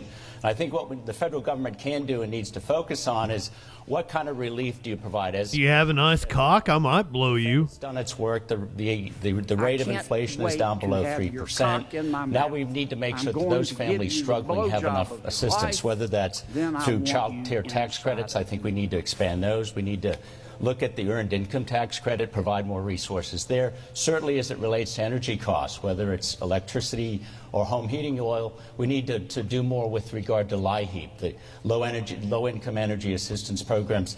Also, we need to look at wages. Wages haven't kept up, so I certainly think we need to look at the increase of the federal minimum wage, to raise that up to at least $14 or $15 an hour to keep up with inflation. And certainly looking at Social Security, we need to expand benefits and raise not only the cap on the the payroll tax, but also to raise more revenue to protect Social Security.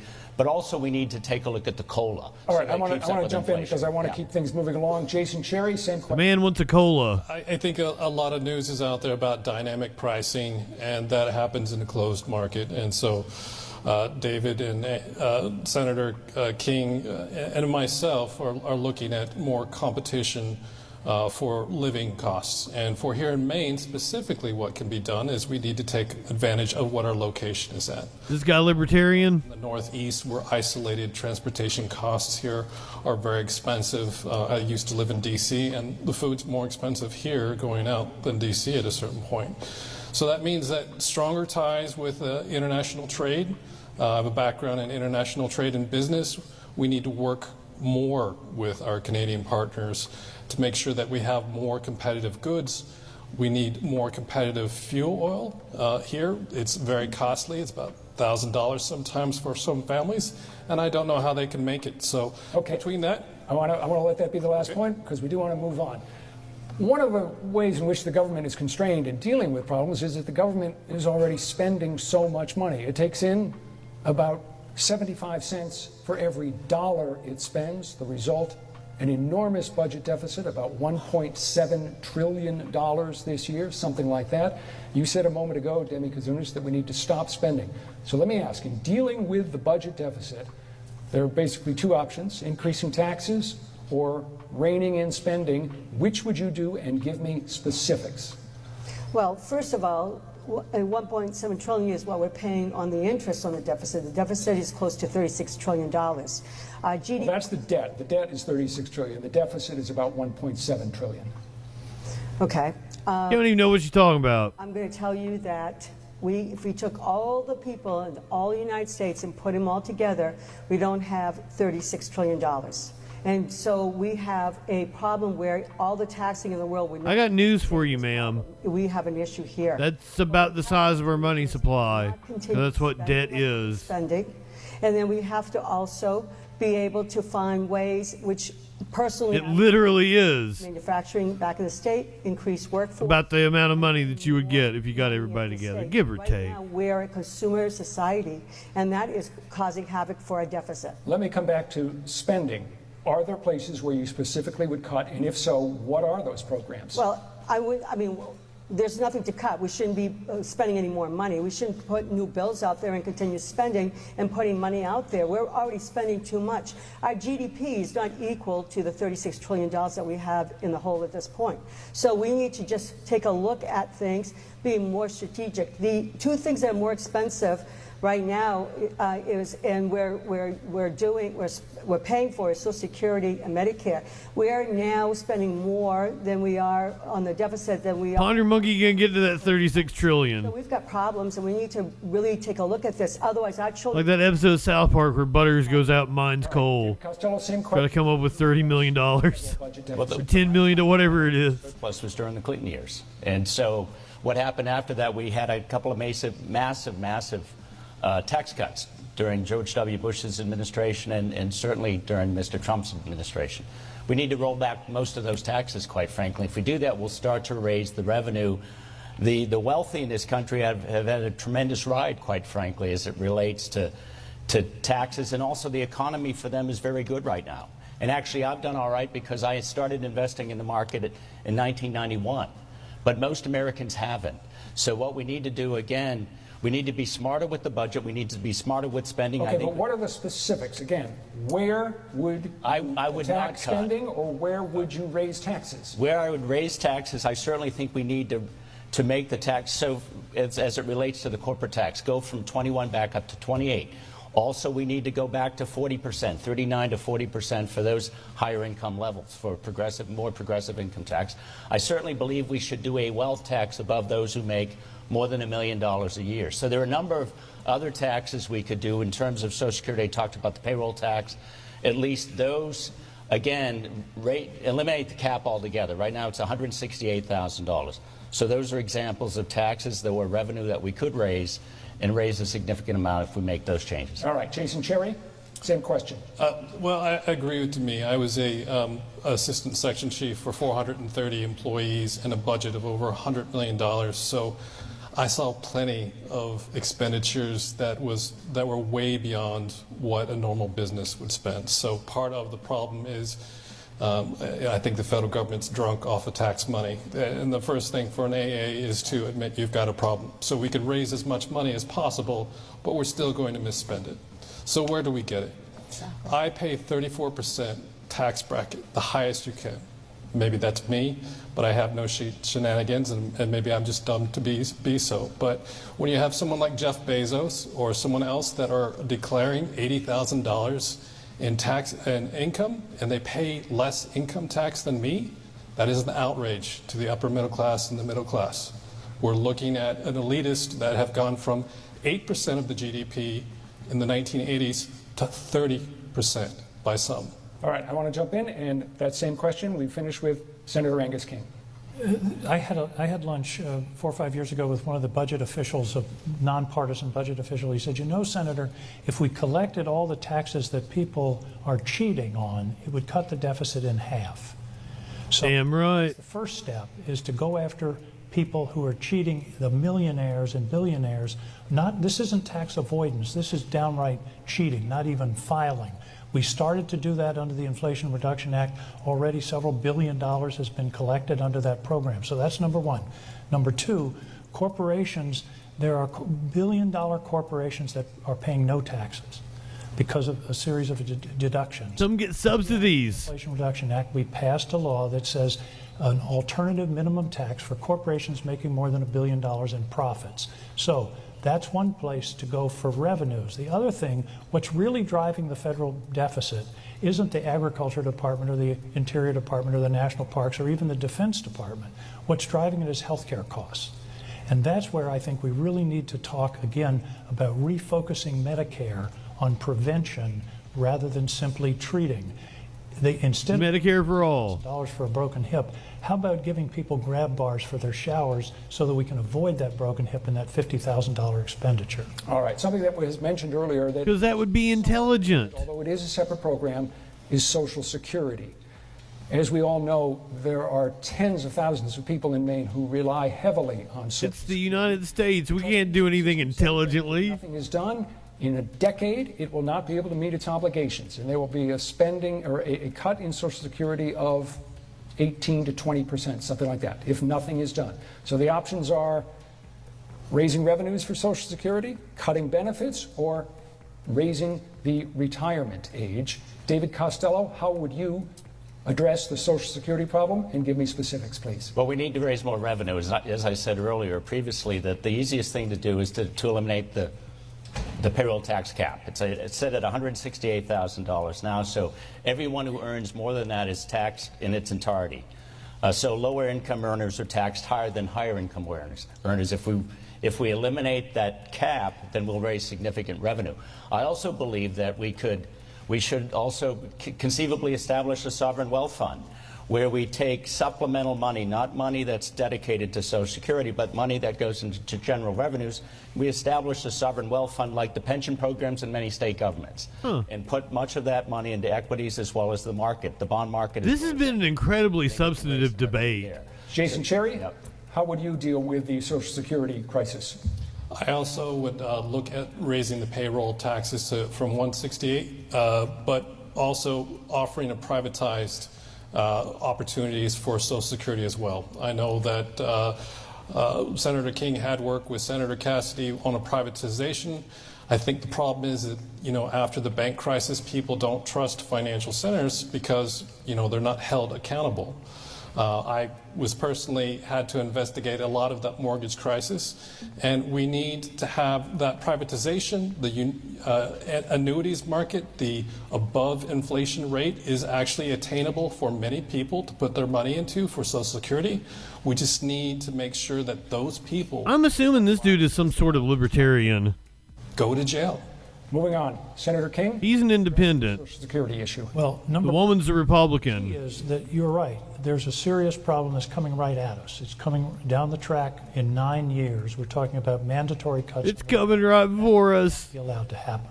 So there are all kinds of alternatives. The taxes that we've been talking about. I worked with a group of about a dozen bipartisan senators. We talked about this for 6 months, didn't come to any final conclusions, but the one idea that was mentioned— Well, it's Maine. Privatization, because I don't think that's what it is the creation of a true trust fund for Social Security, which it's never had, that can then be invested just like the Maine State Pension Program, and that income can supplement the value of Social Security. That can do about 70% of the deficit and get us 40 or 50 years of solvency. I think that's what we need to talk about. There's talk about raising the retirement age, although in that discussion it was phased in over something like 35 years. Nobody who's currently facing retirement would even have to consider that. But altogether, we've got to face this problem. Just raise the cap. All right. It's a very difficult problem. Demi Kazunas, same question. Social Security. Social Security and Medicare were promised to the people when they paid in. It should always be there. The age should not be touched. I know Senator King has talked about upping the retirement age to 70. People today have the ability, if they want to, waiting till 72, get Social Security, which, of course, you get a better monthly income if you did wait. A couple of issues. I do think that we should raise the wage base past 168,000. Well, shit, the Republican. But definitely raising it would help a lot. I think that we should take a look at COLA. I know that was one of the bills that Senator King signed on to. Get this woman a COLA. That lowered COLA from 3% that was going on for the last 4 years. So that's Cost of living adjustment is what they mean when they say COLA. To now 2.5%. So it still hasn't kept up with inflation. And that is an issue with Social Security. Right now, people today are not getting enough Social Security to equal the inflation that's happening. We should also increase workforce. Maine is down by 4% on the workforce after COVID. And so if we increase workforce, that would help a lot too. But we need Seriously, to Mox. the whole thing because it's a serious issue. We're promised this money and it should be there for us when we retire. All right, that's going to end the first segment of our forum. We're going to take a quick break. We'll be back with more from the Augusta Civic Center and our 4 candidates for the U.S. Senate right after this. Well, this is a very interesting debate that we've got going on here. Well, she was a dumbass on that one question, but then answered the Social Security question beautifully, so I don't know what to think about this woman. I don't even know what's going on in this commercial. Well educated. He held a loaded gun to my head. Whoa! Candid conversation Monday morning on News Center Maine. I want to make sure people know there is help out there. Welcome to News Center Maine's Weather School. What kind of show do they think this is? What does it mean? Why are some clouds big and fluffy and others smooth and thin? News Center Maine's Weather School has the answers. Fun, interactive lessons right in your classrooms, taught by your favorite local weather scientists, Todd Gutner and me, Dana. Todd Gutner. Head to newscentermaine.com to find out how to bring the weather school to your classroom. You hear us You want to go to weather school, guys? doing good together.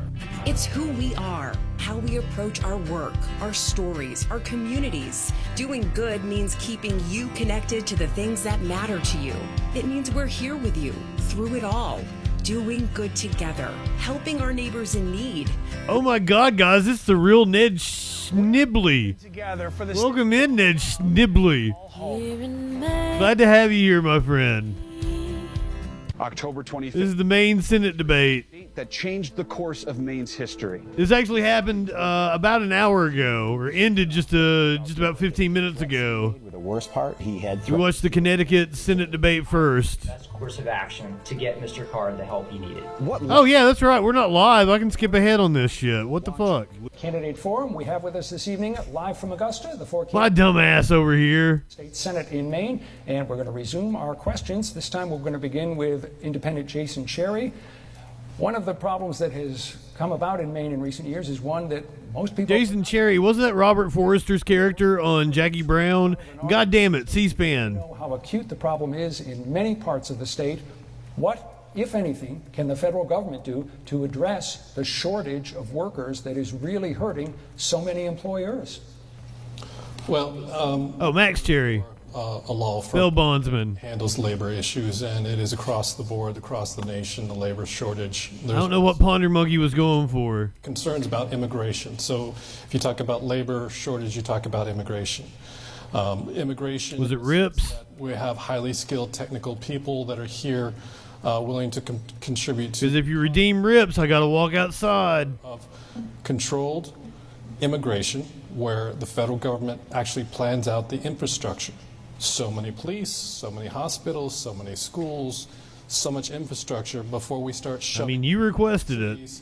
Trying to find jobs. So I think we can actually I am a man of the people. Where we find those working skills, we go overseas, we get those visas, and bring those people in. I used to, but I have to be respectful of the new roomie. Automation is, do we need someone to, Quesadilla, good evening. that technique or that service, can we have someone else do that and fulfill that role? You guys hold down the fort. Tell me what happened in the main Senate debate. To find a cashier.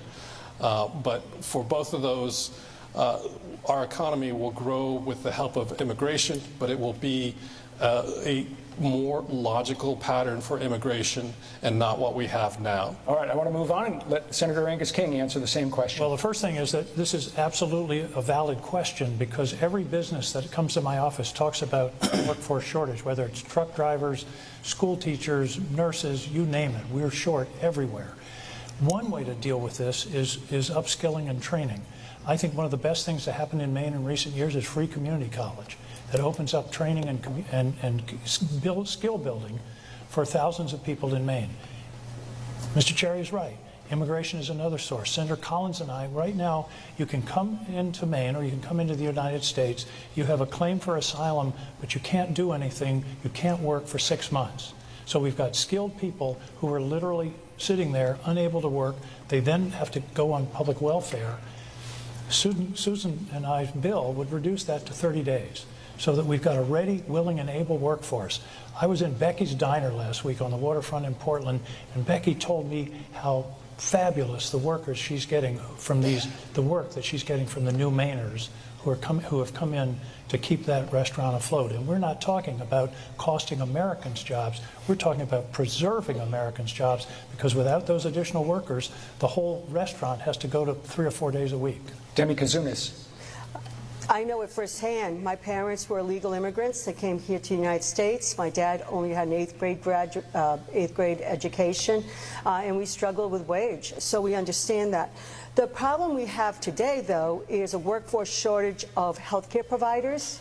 I can tell you in the healthcare field where we have many offices that don't have enough dental assistants or hygienists, and housing is a huge issue in the state of Maine. So that needs to be addressed. Another thing is... What are the solutions that you would put forward? With housing? With the worker shortage and housing, which could be part of it, but what are the specific solutions that you would put forward? Well, for one thing, we have illegals coming to the state. Why don't we open up and have more legal immigrants come to the United States? Instead of 1 million per year, let's make it 3 million per year. These people are ready to come here, they are being vetted, and they're ready to work. With the asylum seekers, you have a lot of adjudication that has to occur, and are they supposed to be here? Are they? I mean, we know from facts from Monday night, we know that probably only barely 12% of the people that are coming here legally are true asylum seekers, and so now you have people that are here that may not be part of that system and can't be here, shouldn't be here, and may not be able to work. Okay. So we have a huge issue in that area. I want to give David Costello a shot at this question. So a couple of things. You think fun happened? Jason and Senator King have mentioned certainly upskilling, workforce training. We need more federal assistance, more federal resources as well as apprenticeships. So I'd add apprenticeships to that list. In terms of immigration, obviously we've always given priority to high-skilled immigrants. So we need to fix a broken immigration system. I think we all agree with that. That's something we might talk a little bit about. We allow immigration, but only if you have something capitalism can exploit. Shortage in Maine, as well as the cost of housing. We need to do a lot more to build out our inventory of housing so that we've got places for people to afford to live in, whether they're healthcare workers or first responders or teachers. And of course, we can do that again with a lot more federal assistance at the federal level. I support Senator Warren and Warnock's Housing and Mobility Act, which would pump a significant amount of resources into the federal government. The Warren Warnock Act. With housing. And again, with education, it's foundational.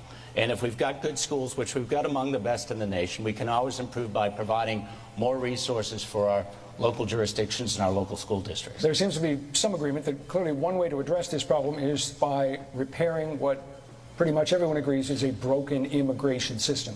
So I'm going to ask each of you to just give me 1 or 2 concise points. What can be done to repair the immigration system? Senator King. Passed the bipartisan bill that James Lankford and Chris Murphy negotiated last year. Strongest immigration border bill in 40 years, endorsed by the Wall Street Journal and the Border Patrol Union. The bill would have made a huge difference in terms of the problem at the border. Now, that's not immigration. There's a whole range of other things. We were talking earlier just about the talent that we need. We have a huge river of talent flowing through Maine and through this country of foreign students. They come to our universities and higher education. They then have to go home. We should staple a green card to their diploma. Keep those talented people here. Demi Kazunas, same question. Secure the border. It should be #1 priority. The bill that you're talking about, Senator. Yep, definitely Republican. In a day, up to 7 days, or 85,000 per day. And then I guess at that point, the president could have shut down the border. Why not shut down the border now? For a lot of reasons, including fentanyl's coming in. #1 killer of 18 to 45-year-olds in our country is fentanyl. It is 50 times more powerful than heroin. What about the #1 killer of kids? That's guns. When I went down to the border, what I saw were women and children that are coming across. They are abused. I went to the hospitals. The Yuma, Arizona Regional Hospital is in a hole $28 million because it's treating these poor people coming across that are basically, having to pay the cartels and then basically coming in here and being in servitude to them. David Costello. It's a humongous problem. David Costello. Like Senator King, I think what's going to happen, you'll see Senator Murphy and Senator Langford's bill come up again. I'd likely support that, although I prefer the Gang of 8 bill from 2013, which was more comprehensive, had $40 billion for border security, but also had a lot of in there as it relates to the Dreamers, those who are already in the United States, who are paying taxes, who want to become citizens. So this gets back to legalizing a lot of people who are paying taxes. So I would want a more comprehensive bill than the one that Senator has referred to. Jason Cherry. I have read through the bill that Senator King has mentioned, and it does have some loopholes. I think what jaundices or shadows the immigration here of visas and highly jaundices that every company would love to have in their roster versus it causes it to turn yellow because of a septic backup. Socioeconomic problem where the question is asked: how many poor people can we put into a city? And not have the businesses that profit from it contribute. So I would increase the security at the border because that gives the whole kit and caboodle a bad name. We need to help those people that are in deplorable conditions, but at a certain point, those businesses that are profiting from mass immigration need to add more to the infrastructure. All right, I want to jump in and change the topic to something that is on the minds of so many people in this state every single week, and that is child care, which is either exorbitantly expensive, so they can't afford it, or it's simply not even available, so they don't have. That's what I thought clinically. This is not an easy issue necessarily for the federal government to address, but Demi Kazunas, what specific proposals would you have if you were in the U.S. Senate to address the problem of child care? As a mother myself, I had to deal with it for my oldest child for a while. Torchy, you have missed the Connecticut Senate debate. For my son. This is the Maine Senate debate. We're about halfway through it. Nurses services that were working in conjunction with the high This is the Republican. And my son went to this daycare, and it was perfect. Some of the young, teenagers at the high school were learning how to be child care providers. There were a couple of girls that were there. They were actually pregnant and were involved with child care, and it was a great partnership. I can tell you my 3-year-old loved going to that child care. So that's one partnership. I think you can do a little bit of a partnership with private and, you know, public type of facilities to try to fix this problem. Because here's the thing. What was it she had an amazing answer for? Oh, Social Security. To feel safe and make sure that their children are in a good situation so that they can be comfortable at work. So it is a... She looks stupid talking about the debt. Again, what the federal government can do is provide more... Answered Social Security beautifully. ...state and local jurisdictions. And this is the Democrat. Universal pre-K and aftercare. And much of that could take place in schools. Obviously, we'd have to provide a lot more resources in schools. I worked out of the mayor's office in Baltimore City. We tried to establish community schools where you've got wraparound services as well as childcare. And I think that's the most... You don't do reach-arounds in schools. They're not old enough. The daycare is like sending them... They'll get plenty of reach-arounds when they get of age. We've got to do a much better job, and the federal government's tools are really about resources and applying them nationally would be the most cost-effective. I'd also do a paid family and medical leave program out of the federal government as well, provide those kind of resources. Jason Cherry addressing child care. This is an independent, and I think he's libertarian. Through the federal government, first of all, we're definitely going to have to get the tax basis fair and collecting taxes before anything. So the Congressional Budget Office will need to look at these bills, and this bill is a good one. You look at any industrialized nation, they look to all genders to... I missed what when puffing? Economy. What a miss. You're supposed to fill me in. Staff the economy. So we need for our counterparts, the people that stay at home, to be able to work and to be able to protect their children. So I do approve of universal pre-K and after school, because if we have a labor force... Maybe he's not so libertarian. I don't know. It's Maine. It's hard to tell. And one of the parents... It's a weird state. Provide that. Senator King, I want to let you take this question. And this is Angus King, the independent and incumbent. When I'm out in the community, and one thing we haven't touched on is staff. I have a friend who lost their child care slot for their little boy because the child care center couldn't hire enough staff. So we need to figure out how to surge people into certain professions that we desperately need. Child care is one, mental health is one, education is another. The other piece is, I believe... this entire week is going to be entertaining, GWO. Joint responsibility of the private sector and the public sector. For life. And it'll be like... Progressive Squirrel, welcome in. Companies offer health insurance as a benefit for their workers. A lot of companies in Maine are now offering child care and developing child care centers as part of the perks, that, if you will, of working for that company. I do think there's a responsibility for the federal... All four of them have surprised me in different ways. The way to think about this is, if you enable someone's children to be safe in child care, they go to work, then they're paying taxes. So there's an income thing, an income piece that comes from having good child care. Let's turn to the issue of abortion. I'm going to ask each of you if you could state clearly and concisely whether you think there should be any changes in federal law. If you don't think it's got crazy yet, stay tuned for the news after. Costello. Yes, I think we should immediately codify Roe v. Wade. And I know there was a bill to do that. It was stopped by a filibuster. And actually, Senator King did not support removing the filibuster for that particular vote. I think that's the first thing we should do. We should also provide contraceptive care. We should provide resources for contraceptive care, whether we require that of a public insurer or a private insurer. I think that's important. Also provide resources for women's health organizations like Planned Parenthood. Oh, so another surprising position anonymously involved in. So those are nice. Jason Cherry. Well, you know what? I've officially... Whether there should be any changes... Now that you've said that, I've officially put her on the list of women that can be my Republican mommy. In federal law regarding abortion. The federal government should provide interstate measures. It's what they were created to. And they were created just as the U.S. Constitution. As an attorney, the U.S. Constitution represents the minimum level of human rights, and then states can expand upon it. So the federal government, after hearing open, transparent information from scientists, when is the fetus viable? When does the fetus feel pain? When does the fetus have, is to the point where... Demi Kazunas. As a nation, is it 15 weeks that it's legal? Or if it's 24 weeks, is it legal?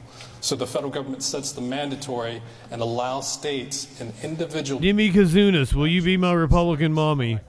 Senator King? Simple answer, codify Roe versus Wade. Somebody's constitutional rights, a woman's rights to have her control of her reproductive future should not rest upon her zip code. And there's no room in a doctor's office for the patient, the doctor, and the government. This should be a federal right, universal. She's Greek. She would get offended by me calling her Italian earlier. The status quo, as it was for over 50 years before that disaster. I apologize. Demi Kazunis.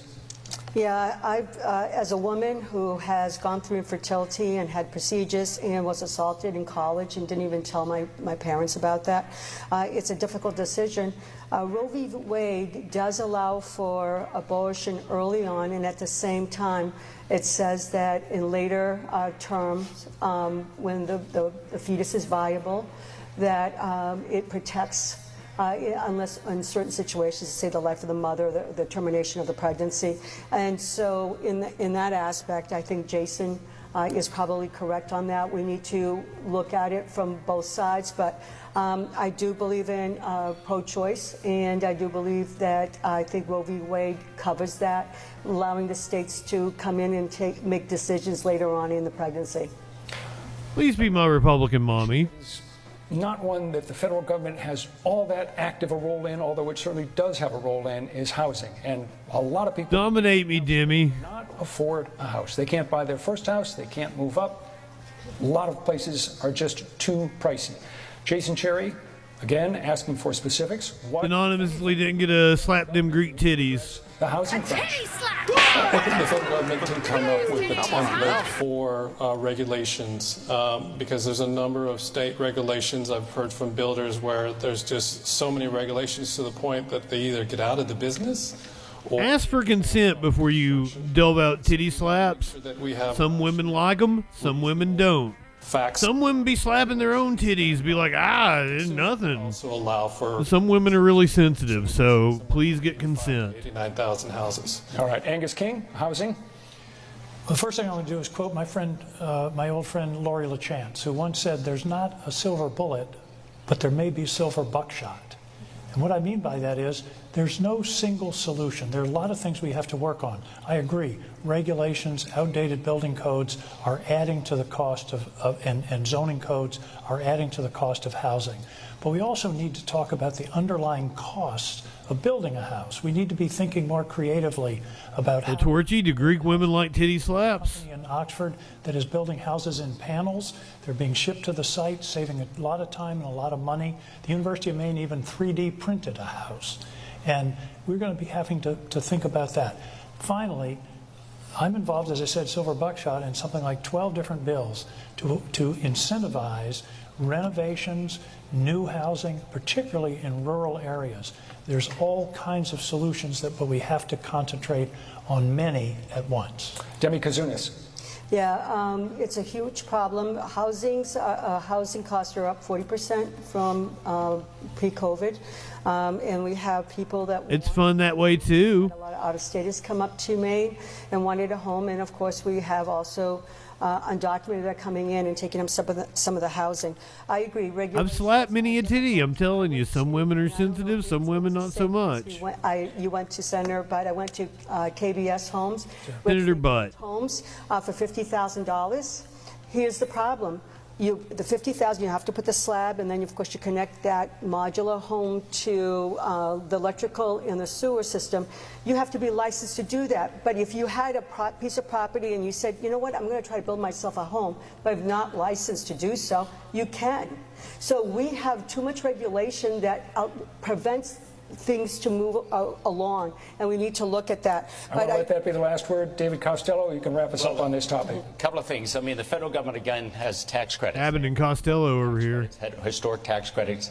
We can certainly, as I said, support Senator Warnock and Senator Warren's bill, the Housing Mobility Act, which would provide a lot more resources for a variety of federal programs. I certainly agree with the Senator and Jason and actually Debbie as it relates to regulation, but much of that is at the local level. But the federal government can provide incentives to local jurisdictions as well to have the adequate zoning, so you've got the sort of the infill development that you want in Maine. And certainly as it relates to manufacturing and job training for people who build houses, the trades, putting more money there as well. All of that can be it can be very helpful. I like a big old nibble. We're going to take another commercial break. We'll be back with more of our candidate forum. Big nibbles are amazing. Let's hear it for the big tittied women. The big areola women. I have little bug bites. I've got literally no titty whatsoever. If I wanted to get my titties pierced, they'd just be basically piercing skin. There is no titty there whatsoever. No nibble, is there?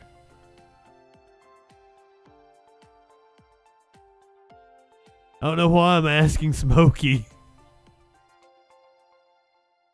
There's no nibble, is there, Smokey?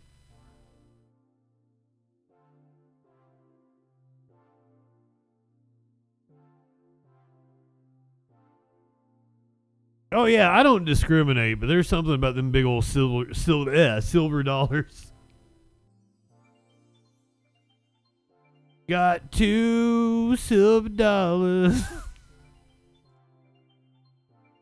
Please don't let me sing anymore.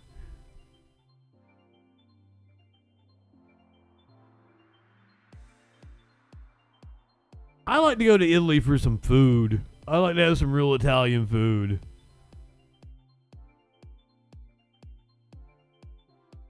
I don't even remember what it's.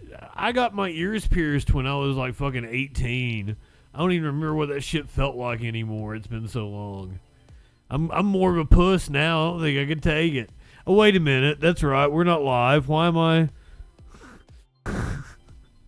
What in the hell? Fast forward, Justin.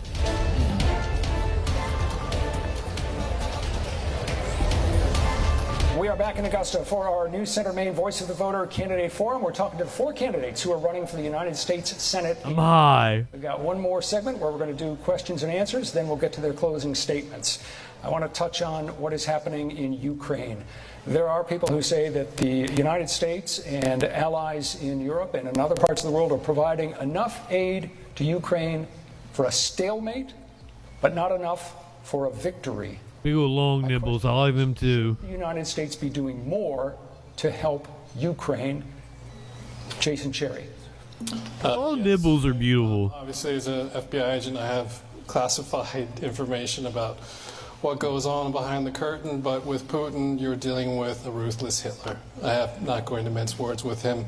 I was actually taught Russian by Ukrainians, and they're human beings. They're the closest to family that the Russians have, and he's sending waves after waves of his own. I don't even remember how we got on nibbles. To kill them, to take their children, to take their property. That should tell you how entertaining this debate has been. Right. We're going to have limited time in this last segment, so I'm sorry, I've got to keep things moving. Angus King. Well, I agree. I mean, supporting Ukraine is one of our... I think it had something to do with me wanting her to be my Republican mommy. Ukraine, he's not going to stop there. And if you started it, Torchy. The Finns or the Swedes who joined NATO after 75 years because they know Putin and no, you didn't. Russia. So anonymously started it. We continue to provide this support. Some people feel that we're doing all the work and putting in all the money. Actually, in terms of percentage of the economy, we're something like 14th. Estonia is putting more of their economy into supporting Ukraine than we are. So it's a joint effort. Sorry, I blame the wrong person. And in answer to your specific question, I think the decision as to how much aid and how to provide it and what weapons should be should depend on conditions on the ground. But I think we should enable Ukraine. It honestly owns up to it. Yeah, I did start it. The invader, not by American troops, but by American weapons and wherewithal. Demi Kazunas. Well, I'm the only veteran here, and I can tell you I was served during the Cold War from 81 to 84. When Wait, she served? Through the Fulda Gap, we had 250,000 troops in West Germany, and when Reagan said don't, they didn't. Here, we said don't, and they did, because we didn't go ahead and let Putin know not to do that. We've given $300 billion with no transparency and no plan to end this. Nobody who's a veteran likes a war that doesn't end. Finally, I will say Senator King has at least 9 different defense contractors that are giving him money. I worry that we're giving Out of respect for Greeks, out of respect for the Senate candidate, building a lot of weaponry here to restock our. out of respect for me, because why would that be a thing? Also enriching a lot of the war machine that's going on in the United States. David Costello. I think we all agree here. Bottom line, though, is we haven't done enough, we've been slow. The Republican Congress actually slowed up aid for over 6 months, which cost a lot of lives in Ukraine. I certainly think we need to. This is the Democrat. The woman is a Republican. The other two are independents. Some of the cruise missiles, the stealth cruise missiles, to attack some of those bases that the Russians are using. So I would say we need to do more, if anything. And I certainly agree that with one of the other things, I certainly agree with what Senator King said. If you're in Estonia, Latvia, Lithuania, or that's the next stop. If Ukraine today, the Baltics next. Election day is Tuesday. We may, for the third time in 24 years, end up with an election in which the candidate who gets the most votes in the popular vote does not assume the presidency. That is correct. Loses the popular vote, wins the vote in the Electoral College. That may happen, again, for the third time in our last 8 presidential elections. Senator King, do you think it's time to scrap the Electoral College? Yes. Yes. It's a gun pointed at the head of democracy. I went back and read the Federalist where Hamilton justifies the Electoral College. It's never worked the way it was designed. It was supposed to be a kind of council of elders that would then pick the best person as president. It immediately turned into a much more of a political kind of process. And the fact that, as you say, we potentially could have a third time in this century where the person who didn't get one time, president, 2 times, doesn't correspond with what any of us learned in kindergarten. 3 times a lady. And it has the process now. I mean, it's ridiculous. We're watching this election, and nobody's paying attention to Maine or California or New York. All the attention is to 6 or 7 states. The Electoral College should be abolished, but short of that, we did amend the Electoral Count Act to clean up some of the problems there that gave us January 6th. All right, Demi Kazunas, should the Electoral College be scrapped? Well, if that's the case, then I guess us Mainers don't decide who's going to be president. We don't have too much say. New York and California will make all the decisions. How many campaign rallies have they held in Maine, ma'am? So that the Rust Belt had a say. Because they had a lot of farmland, but they didn't. It wasn't the Rust Belt. I think it was. Wasn't the Rust Belt, ma'am. You got it wrong. The Electoral College vote is meant to allow some voice in these states. In states that had large slave populations. Absolutely not. David Costello? We should eliminate the Electoral College. It's obscenely undemocratic for the person who gets the most votes in a representative democracy to actually lose. We should go to a direct popular vote with ranked choice voting when you have more than 2 or 3 candidates. Yes. When more than 2 candidates. This is the first time the Democrats said something I've agreed with. CostelloForSenate.com, because there are a lot of other reforms we need to undertake. Go to AbbottandCostello.com. And Democratic. Jason Cherry. I would not get rid of the Electoral College unless there was some sort of backup. I feel like I've seen this dude before. Medium-sized states. So I was a former legal instructor. I read James Madison. Was he on CNN, MSNBC, something like that? The Electoral College was meant to balance the powers between small and medium states and other populations. And until that balance of power changes, I agree with Demi and I respectfully disagree with David and Senator King, because we need that as Mainers. That is our little bit of power that we have inherited from this Constitution. So I would not. We have time for one more topic. I'm going to have to ask. I don't have any indication that he was. About 30 seconds. Should there be term Ray Liotta's brother. Supreme Court justices? Demi Kazunas.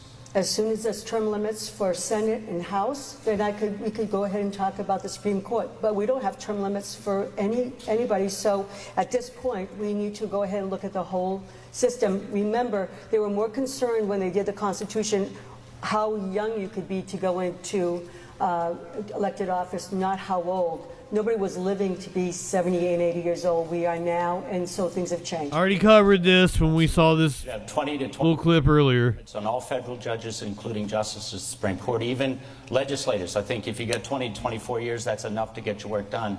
We need the churn in government. I'd also have age retirement requirements for justices as well of 80. Jason Cherry, very briefly. 80? Across the board, all three branches, 75 years old. We need a meritocracy, and we need term limits. However, the way the committees are built, this is for Maine's Senate seat. we need to one of Maine's Senate seats. on committees. Angus King. I think the difference between the legislative branch and the presidency and the courts is the courts are unelected. They're appointed. And I think there should be term limits, some reasonable term. Now, this would require a constitutional amendment because the Constitution says they serve on good behavior essentially for life. But I do believe that there should be some limit on the length of time a Supreme Court justice can serve. In terms of members of Congress, we have term limits. They're imposed by the people who vote every 4 years. All right. That brings us to the end of our questions and answers. Time now for closing statements. The agreement is that the candidates and the candidates all knew about this. We're going to have 1-minute closing statements. We drew names out of a hat to determine the order in which they would proceed. And going first, Democrat David Costello. Like many in Maine, I believe Congress is broken. And to fix it and to actually deal with our most critical issues like climate change and affordable housing and health care, we need to do a lot more than simply change whom we elect every 2 to 6 years. We need to substantially reform our governing practices and institutions, and we need to eliminate the excessive and corrupting influence that money, wealth, and disinformation have over our politics and government. I appreciate the service of Senator King. However, I believe he's been too reticent to support the kind of reforms that are needed to truly fix Washington, and I don't believe he'll be any more cautious as he's been his last 2 terms. The bottom line is the bottom line in Washington is what's going on in Washington now is not working. And if you agree, I would encourage you to take a look at, again, my reform agenda at CostelloForSenate.com and mark me as your first choice on Maine's ranked choice ballot. Thank you. Jason Cherry, They cut everybody else off. These men cut everybody else off. Well, you got to see the debate at least. You didn't get to see everybody's closing statement. Okay. We're going to find out what that news be doing. We're going to try to get through it pretty fast. I got a lot of news. I got a lot of fucking news. I got a car chase at the end of it. And then I want to do some Halloween specials again because it's Halloween. It only comes once a year. It's a special time of year. So buckle up, buckaroos. We're flying through this. Israel being Israel. Now to the Middle East, where a warning from Israel to get out is currently underway in the historic Lebanese city of Baalbek. This is the home of some of the largest and best preserved Roman temples. Baalbek. And the first time an entire city in northern Lebanon has been asked to evacuate. It happened for the first time. Meanwhile, Israeli airstrikes battering an area in the northern Gaza Strip. 88 civilians, including dozens of women and children, are dead, according to the Gaza health officials. The U.S. calling the deadly attack, quote, horrifying. CBS News foreign correspondent Holly Williams is in Tel Aviv for us. Shut up, Holly. We're going through it fast. We don't have enough time to hear you make excuses for Israel. We're going to Britain, where a fire broke out at a nuclear submarine shipyard. 2 people taken to the hospital.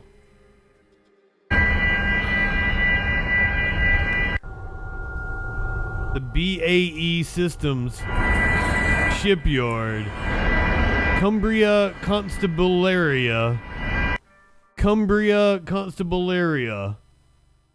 said the fire, I have no idea if that's the company, if that's the name of it's Britain, so that Cumbria Constabularia could totally be a British. Ooh, I'm Cumbria Constabularia.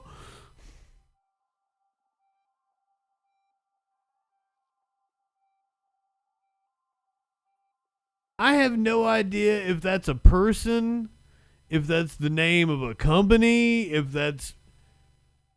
What's a Cumbria?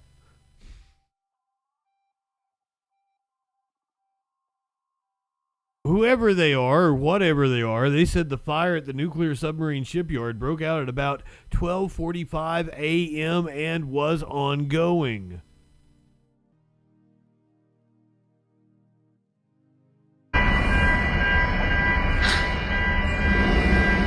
Police said there is no nuclear risk, but 2 people were taken to the hospital suffering from suspected smoke inhalation. Video shared on social media overnight showed flames shooting out from the Devonshire Dock Hall building with alarms blaring in the background.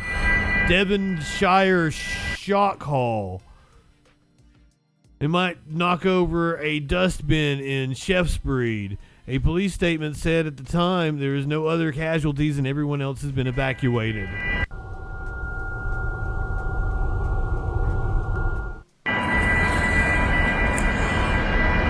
The Devonshire Dock Hall.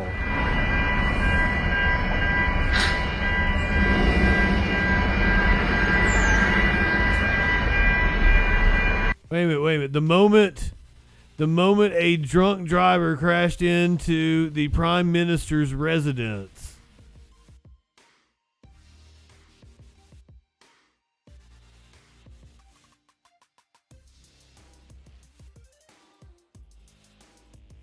How'd that work out for you?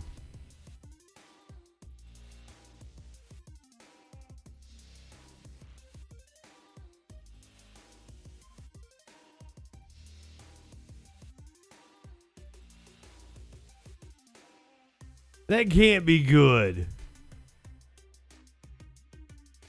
An instant stop like that. That impact went somewhere. Them shits do work. A drunk driver crashed into the gates of the Prime Minister's Ckers estate and he's been jailed. Apparently, they lived. Matthew Wooten, 44, deliberately steered into the 80-year-old Oak Victory Gate, making no effort to slow down and avoid the crash. Apparently they lived. I'm amazed.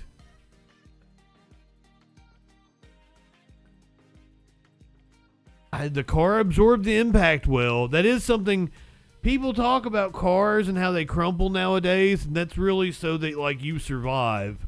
The car absorbs the impact. They're actually really well made.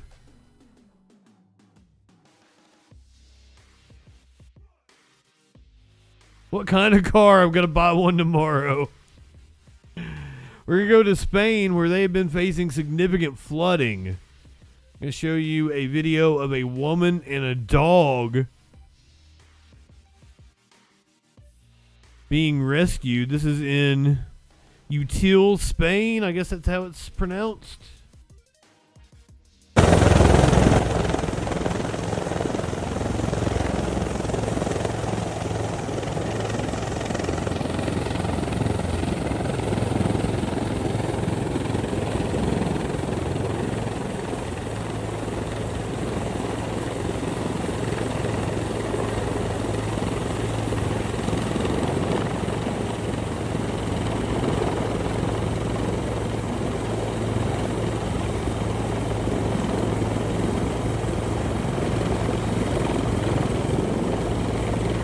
In Spain.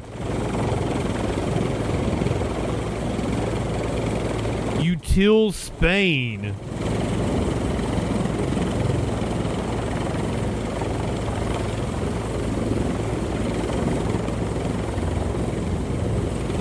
I think this is off of the hurricane. The one that turned and went up towards Europe.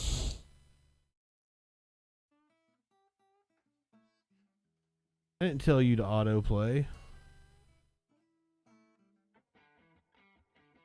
All right, let's move back to the U.S. and, of course, the big news that's going on. We're less than a week away. It's election time. I haven't heard it yet. Apparently there is some discrepancy about exactly what he said. First of all, he clarified his comments, but let me be clear. I strongly disagree with any criticism of people based on who they vote for. I just came back from outside, Torchy. I don't want to go out again. Or get through the news and then I'll go back out. That is VP Kamala Harris. I'm actually very high right now. Herself from some comments made by President Biden. Biden called Trump supporters garbage during a virtual campaign event. Rebecca Castor has. You want me to leave you? While Kamala Harris may have hoped to bask in the glow of her jam-packed Tuesday night rally, her campaign is stuck cleaning up comments President Biden made on a live stream to supporters. Or Puerto Rico, where I'm in my home state of Delaware, they're good, decent, honorable people. The only garbage I see floating out there is his supporters. His demonization is seen as unconscionable. Biden. Yeah, he said the only garbage I see floating around out there is his supporters. I mean, he's right. I don't give a shit. The outrage is hilarious. Biden was responding to a question about an offensive joke made at Donald Trump's rally on Sunday, where a comedian called Puerto Rico a floating pile of garbage. The president tried to clarify his remarks, posting on X, "I referred to the hateful rhetoric about Puerto Rico spewed by Trump's supporter at his Madison Square Garden rally as garbage, which is the only word I can think of to describe it. That's all I meant to say." He clarified his comments, but let me be clear. I strongly disagree with any criticism of people based on who they vote for. Republicans were quick to pounce on Biden's comments, with Donald Trump hearing about it on stage at his rally in Pennsylvania Tuesday night. But I have breaking news for you, Mr. President. You may not have heard this. Just moments ago, Joe Biden stated that our supporters are garbage. So you have, remember Hillary, she said deplorable? Garbage, I think, is worse, right? The impact of Biden's comment or those made at the Trump rally remain to be seen, but they might not matter. As of this morning, about 53 million Americans have already voted. In Washington, Rebecca Castor, Fox. No, I think the comments matter. The people that have already voted made up their mind. Like, people like us, we knew who we were voting for a long time ago. We're politically informed. There was never any question. But if there's still people on the fence, probably about voting, you're not on the fence about who you're going to vote for. You're on the fence about whether or not to vote. And that could very well motivate somebody who might have been a Latino that was planning on voting to Trump and be like, well, fuck him, and turn off voters. It could very well motivate a Latino who wasn't going to vote to go and vote against Trump. So, he did look do you want to see the safety vest? I just saw it. When I was flipping through everything here. He was in Green Bay, Wisconsin, and he had a fucking safety vest on. I had it. I just saw it a second ago. And fuck it, I want to get through the news really fast. I want to watch Halloween specials. Earlier today, this might have been the same rally. Trump played a supercut of maybe he has the vest on in the clip. No, he doesn't. He played a supercut of all the things Kamala Harris has said about him. Ill pour into our country. He didn't Jimmy Carter didn't allow that to happen. Last night, this is in North Carolina. I'm sorry. Made a speech, not much of one, with a paid-for audience, and all she talked about was Donald Trump. Good evening, everyone. Tonight, I will speak about Donald Trump. Soup, welcome in. Donald Trump. You beautiful man. So happy to see you. Avalon. Hayes bringing in beautiful chatters as well. If you are fresh to the freakin' and you don't know who I am, I'm Justin Freakin. We find out what that news be doing Sunday through Thursday, 8 p.m. Eastern. I do need to change the title of the stream because we were watching the main Senate debate. That has ended. We are now doing our news rundown of the evening. Do hit that follow button if you haven't already. Because if you're coming from Super Chat, you know you're gonna like it over here. This was from a rally earlier today where Trump played a supercut of Harris's. And stick around, we're gonna do classic Halloween special television shows, adult cartoons, sitcoms, that sort of thing. We're gonna try to get through the news really fast, less than an hour. I'm gonna try to make it like 30 minutes. And we're watching Halloween specials because that's what I want to do. Donald Trump, Donald Trump, Donald Trump, Donald Trump, Donald Trump, Donald Trump, Donald Trump, Donald Trump, Donald Trump, Donald Trump, Donald Trump, Donald Trump, Trump. Well, that's her opponent. Do you believe it? Queen, then we love you and you are so welcome here.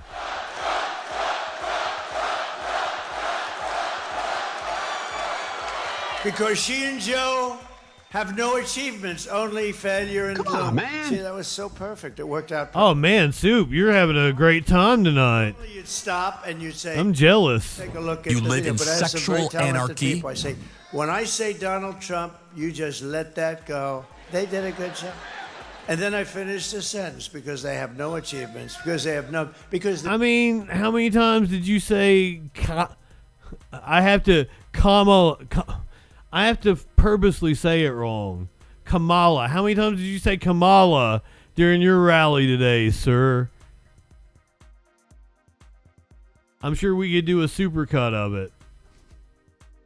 When Puzzle Bitch was driving me down here, I had Stevie Nicks talking about voting. Fuck her. I'm skipping it. What's fascist? When Puzzle Bitch and I were riding down here, he said Kamala, and I was like, I was like, you're saying it wrong. I know you're not doing it on purpose, but like the right wingers do it on purpose. And he's like, oh shit, how am I saying it? And he didn't even realize it. And like every 10 minutes he would say it again. He would say it wrong, and I'm like, no, Kamala. He's like, oh shit. He eventually got it though. I was proud of him. If you're being earnest about it, if you don't actually mean it, no harm, no foul. The Supreme Court is allowing Virginia to resume its purge of voter registrations. We start with breaking election news this midday. The Supreme Court is allowing breaking the election news. Purging voter registrations. The state says it's taking names off the rolls who are not U.S. citizens to keep them from voting. The justices ruled on the state's emergency appeal after a judge found officials illegally purged more than 1,600 registrations over the last 2 months. Both Governor Glenn Youngkin and Attorney General Jason Miyares applauded the ruling. The issue of immigrants voting illegally has been a big part of this year's presidential campaign. You can read more about this on Wavy.com. I'm certain that never happens, and I mean I'm sure you can find fringe cases. It happens. Probably somebody thought they were able to vote and weren't able to. But like overall, it never happens. And what they're actually trying to do is purge legal voters. So people show up at the polls and didn't realize they were purged from the rolls. Yeah, they make it sound so normal. Maricopa County in Arizona. They had a viral video of Arizona poll workers. Maricopa County elections officials hosting a security press conference today for Election Day. In it, they also addressed a video that was taken in secret of one of their poll workers during a training. Election workers are off limits. They should be off limits. They should not be threatened. They should not have their names and images put out there. Supervisor Bill Gates addressing a video on social media last week of an election worker being filmed as she was training other poll workers here in Maricopa County. We had someone who's kind of a national social media figure just did that in the last week. Got into one of our training events, had a secret camera in there, and then put out there photos of our Which one was it? workers. That's got to stop. O'Keefe? These are people. In the video, you can hear the woman filming ask what she can do if someone drops off multiple ballots, including ones from voters outside of her home. The election worker responds, all they can do is verify the signature. She says, quote, if it is signed by the owner, then that is a valid signature. The woman in the video also pressing the election worker about the DOJ's ability to monitor any activity inside the tabulation center on election night. Maricopa County election officials doubling down on the legitimacy of that response. As for the information that was being provided to the poll workers in that training, everything that said was absolutely legal within the state of Arizona. At a Trump event for women last night in North Phoenix, Arizona GOP chairwoman Gina Swoboda addressing the video. Your county election officials and your poll workers cannot enforce law. They're not law enforcement officers. The same message Maricopa County elections officials are echoing today. It is never okay for anyone to feel unsafe or intimidated or doxxed, I think is what the young people say. That young lady that was teaching that class who did everything exactly verbatim the way that I good on this woman. The observers is being threatened. They're saying she should be arrested. That's never okay. Marissa Sarback for Arizona Tonight. The head of the GOP said the right thing. I'm sure she's a ghoul, but she actually said the right thing there. Election officials have been warned of an insider threat from polling place volunteers. This happening in Illinois. I guess is very similar to what we're just talking about in Arizona. 6th, 2021 have not been arrested. Thousands of them have had nearly 46 months to regroup for what law enforcement fears will be their next target, November 5th. But authorities have also had time to prepare for the insider threat. Election deniers infiltrating polling places across the country. Dun, dun, dun. While some may secretly be working to undermine American democracy. What I do well is I promote the gospel of the 2020 election was stolen. Seth Keshel. Geneva Country Club in September, Captain K took the mic. In this video recorded by the group Three-Headed Eagle Alliance. Captain K from the Three-Headed Eagle Alliance. I am not familiar with this chuckle fuck. Have you guys watched him over on Echoplex? Retired Army Captain Seth Keshel claimed voter fraud was rampant in Illinois in 2020, explaining why now there's a need for Election Day volunteers to fix the problem. If you guys want to fix elections, you can start right here in Kane County. We got plenty of influencers. We don't have enough middle managers, and we definitely don't have enough infantrymen. Keshel declining our request for an interview, but tells us poll watchers are needed to prevent fraudulent practices at polling locations, and that he has Captain K use of violence in dealing with the problems related to our elections. Despite federal election officials saying 2020 was the most secure election in history, the big lie that it was stolen is festering. One poll last year found 3 in 10 Americans still believe that Joe Biden only won the presidency because of voter fraud. Authorities say in some instances that skepticism has led to the planting of volunteers with corrupt motives. This is by far the most dynamic threat environment and the craziest operating environment election officials have ever This done. guy played Darren on Bewitched. County election official Noah Prates comes in, counseling officials coast to coast on threats from He replaced the original Darren. Thought your democracy was being stolen from you. He wasn't as popular. Lever of power you could. Abattoir, good evening.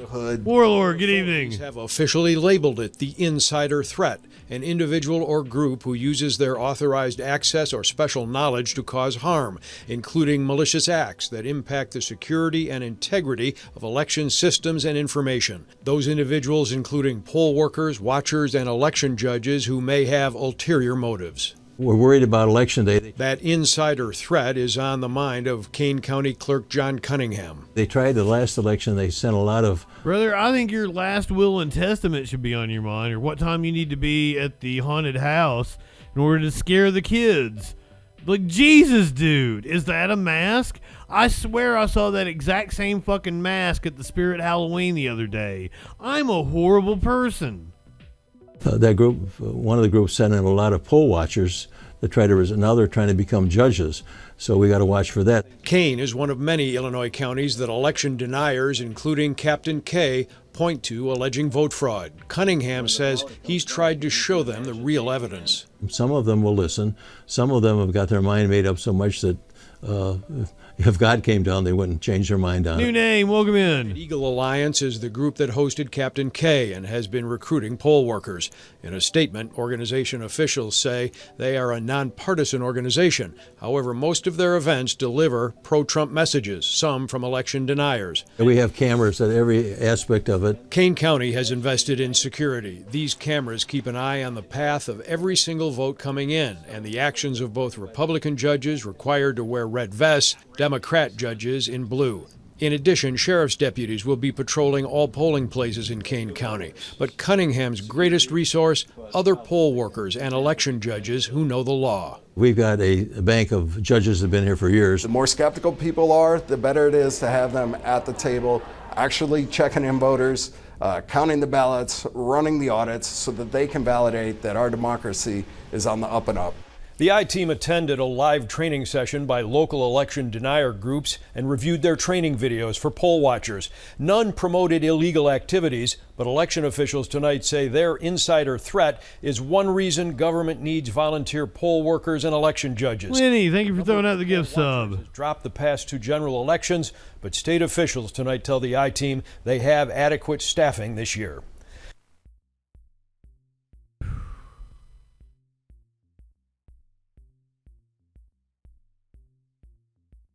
This time next week, we still will not know who the president will be.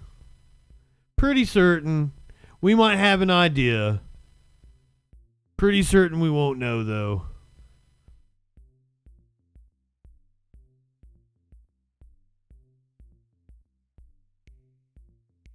A Florida man has been charged with intimidating voters, apparently going into a polling place with a machete. And now to West Palm Beach, where a man there is charged with voter intimidation. It comes after he was caught on camera by a news crew yelling anti-Semitic slurs at a campaign worker. Well, Alexis Frazier is in the newsroom with the video. Sheriff's deputies arrested Nicholas Farley over the weekend, citing a series of incidents at a park and at a Palm Beach County polling place. Authorities now say Nicholas Farley of West Palm Beach is the voice of these anti-Semitic remarks. Our crews recorded at the Acreage Branch Library polling site last week. Wow. I'm very happy that he has now been arrested. That's campaign worker Lily Loudon, who the remarks appear to be aimed at. Nicholas Farley is now in jail, charged with voter intimidation and corruptly influencing voting, with both charges tacking on hate crime designations. In last week's incident, Lily Loudon says after Farley's alleged anti-Semitic slurs, he sped towards her in the parking lot.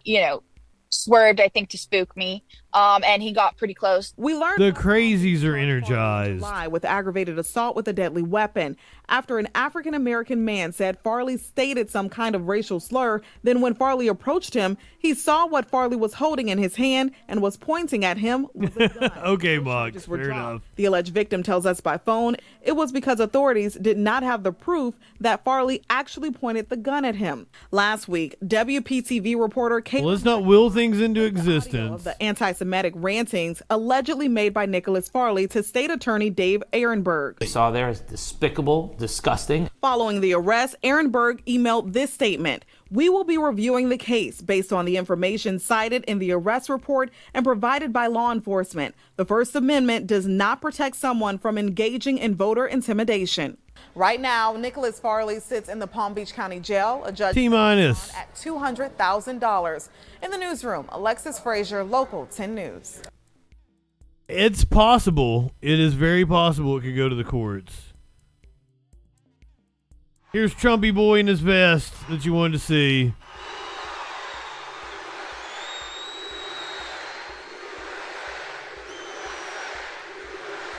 Thank you very much, everybody. And I have to begin by saying 250 million Americans are not garbage. What, you think 250 million Americans support you? Is that the best for the slow bus? You damn right it is. Welcome in, Luggy. Has been comparing her political opponents to the most evil mass murderers. I love your snark. And now, speaking on a call for her campaign last night, crooked Joe Biden finally said what he and Kamala really think of our supporters. He called them Brother.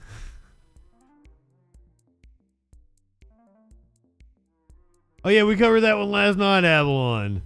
Have they caught the guy yet? Do you have an update on that one? We had the vehicle. They had identified the vehicle, but they had not caught him yet, and it was in two places.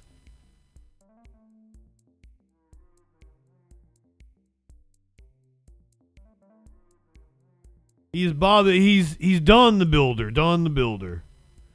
A man in St. Paul has been acquitted after he apparently threatened the St. Paul mayor. His life was turned upside down after being charged with 2 felonies nearly 2 years ago. One for threats to shoot up the Maplewood Mall, the other for threatening the life of St. Paul Mayor Melvin Carter. But now Andrew Jervinsky is not guilty of all of it. In a story you're seeing first here, Jervinsky sits down with our Jay Coles to explain his side of things. Jay? Kevin, a Ramsey County judge. Oregon gal, I don't know if I told you good evening. Not guilty of both felony charges. And while his name is cleared legally, Jervinsky says he wants to restore his reputation and set the record straight. Slowly, just one day at a time, and Jervinsky is taking small steps toward rebuilding his entire life. I just lost it because I didn't know what was going on. I was the scared. Wait. Isn't this Chet Hanks? Andrew Grzinski, you can't fool me. You're Chet Hanks. In my life, because I mean, it's crazy that could happen. What happened were these 2 felony charges against Jervinsky, accused of threatening to shoot up the Maplewood Mall. Joe the plumber is probably supporting Kamala, and that's why you haven't seen her be interviewed. Yeah, you guys should try to talk Snicks into coming on stream and talking to you guys about canvassing. She might have to do it after the election's over, though. She might not be able to do it. And threatening the life of St. Paul. Oh, yeah, Ken Bone. December 2022. Your life as you know it was over. Yeah, I still continue to this day. My life hasn't really gotten back to the same. Court documents say his ex-girlfriend called police about the threats Jervinsky was accused of making. But the judge's ruling acquitting him found evidence on his phone that clearly showed his texts were taken out of context. His attorney says investigators did not examine those phone records. They never went through it. If they had, they would have seen these text messages pre-existing that date, showing that he was making plans with friends and others to actually put a bid in the mall, and also to run for mayor. The soonest availability I have. Jervinsky says the damage to his reputation and small business was devastating, awaiting trial. For almost 2 years, that's all I thought about, honestly, every day until Chuck called me at 4:30 last Thursday. One customer even found out about the charges. And she wanted me to refund her money and never come back. If somebody just Googles my name, you know, they can never want me back in their house. It's kind of scary. A draining drama that stretched over 2 years. A constant worry that you could go to prison. Right. For a long time. Over a misunderstanding. Oh, wow. Jervinsky says he's very proud of his 2 sons who supported him throughout this ordeal. And for now, that dream of buying the Maplewood Mall and running for mayor are on hold. But he's grateful, he says, for his freedom and the chance to restore his reputation. Reporting live in the newsroom, Jay Coles, Eyewitness News on 45. Wow, what a story. That one was wild. I missed some of it because I was too busy looking up what the fuck Ken Bone is into. Because I was curious. Take to meet our energy needs, while at the same time remaining environmentally friendly and minimizing job loss for fossil power plant workers. Remember that climate change question from Belleville's own Ken Bone? The moment during the 2016 presidential debate not only catapulted Bone to national recognition, but it brought along... Made him a meme. And white undershirt, too. During the last election cycle, they called me an undecided voter. It's not really the right term. The right term is uncommitted voter. And there's millions of uncommitted voters out there because they don't really like either of these candidates. That's Ken Bone today, sitting on his couch bearing the same attire. Well, in July. Preparing to hear President Donald Trump and Democratic candidate former Vice President Joe Biden battle on the debate stage. Hard to say that we don't already know everything we need to know. But then we thought that last time. Oh, when did Joe the plumber die? Question in 2016, Bone says he wants to see more attention brought to climate change. Not to his surprise, the topic didn't make the first presidential debate topic list in 2020 either. If you want to draw young people into this election, When did he die? Top 2 or 3 issue for just about every young voter. And it's kind of weird that they're not addressing it again. At least Ken Bone's still alive. He's voting for this year, and he's hopeful the U.S. can eventually get past this moment to move the country forward. So that we can get back to maybe rebuilding America and not fighting over red versus blue anymore. In St. Louis, Darion Henderson. There's your Ken Bone update.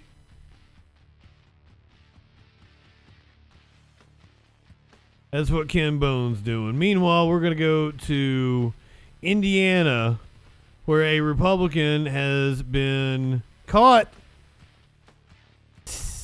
a former Republican candidate,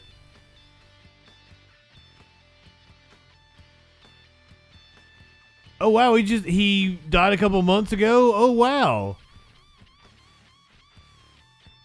Indiana Republican candidate faces charges tonight for stealing ballots during a voting machine test. Police arrested Larry Savage Jr. this morning for theft. Larry Savage placing a ballot. CBS 4's Michael Van Scoik explains why the Madison 2023 prosecutor calls this an attempt to undermine election integrity. This is corruption. This is corruption at its core. With Election Day on the horizon, Madison County Prosecutor Rodney Cummings now taking a firm stance on protecting the legitimacy of the voting process, which starts with a test on the very machines that count every ballot. It's something that's done in every county in Indiana. It's required by law just to verify that the machines are accurate. Madison County looks like James Comey. On the morning of October 3rd, the test ensures every vote is counted accurately. This live streamed video shows the process, which involved several Madison County voters invited to participate. At the top of the screen, you can see former congressional candidate Larry Savage Jr. participating in the test. As that was being conducted, he took 2 of the ballots, folded them up, put them in his pocket, and left. While test ballots don't count as actual votes, they are filled out with candidate selections like they would be on Election Day. These papers hanging on the wall at the Madison County Government Center are sample ballots, which have sample written in bold all the way across the paper. Unlike test ballots, samples cannot be counted and used in a voting machine. Cummings says a stolen test ballot can have major implications. He could have taken those 2 ballots. When he voted, he could have voted his own ballot and 2 other ballots if he chose to do that. Investigators say Savage could be heard acknowledging that the test ballots are real. According to court documents, investigators also searched his phone and found a text that morning reading, "Sis, they say anything about the ballots I took?" Investigators also say he posted on a social... Yes, the first thing you should do is text about the felony you committed.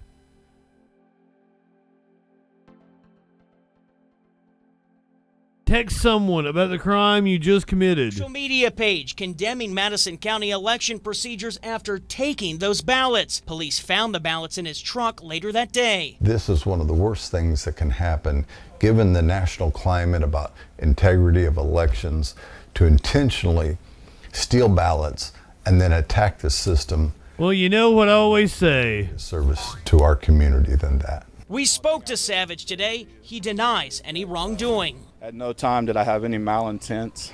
At no time did I actually think that that was a real ballot. I didn't mean to hurt anybody. And if I did, I'm sorry. The truth is going to come out, and I'm an innocent man. Savage is now facing one felony and 1 misdemeanor charge, carrying up to 3.5 years behind bars. The prosecutor says he has no other concerns about Election Day interference. Michael Van Scoik, CBS 4 News. Michael Van Scoik.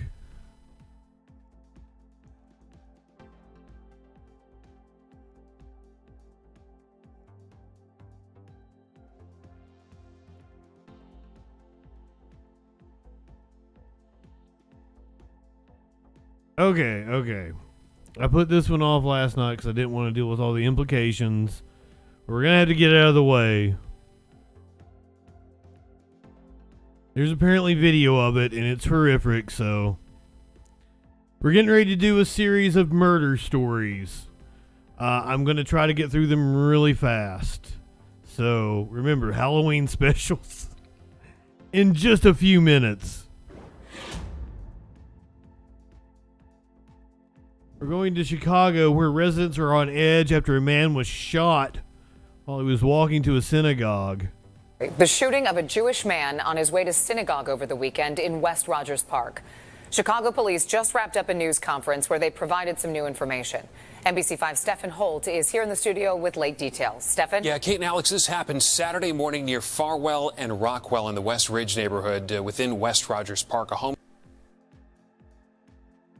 Stephen Holt, working for NBC.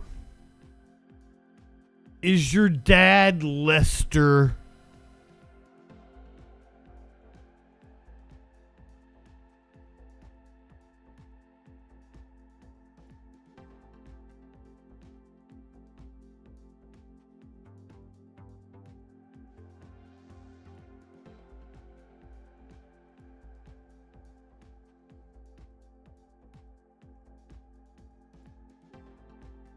Shut up, Lester Holt's son.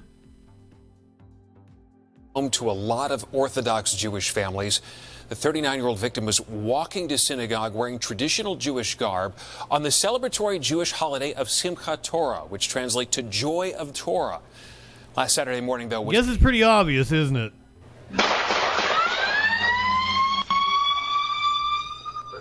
You can hear those gunshots ringing out right around 9:30 in the morning on Saturday, captured on a neighbor's Ring doorbell camera.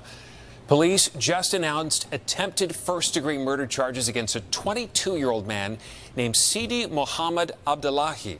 They say he also fired on responding paramedics and police officers, and that those officers fired back. Abdullahi is now hospitalized in critical condition. The victim was shot in the shoulder. His injuries are not life-threatening. Now, the incident has a lot of people in the Jewish community wondering if this was a hate crime. Here's what police had to say just a short time. Clearly, we're continuing to investigate the motive. At this point, detectives have been unable to interview the offender because of his injuries.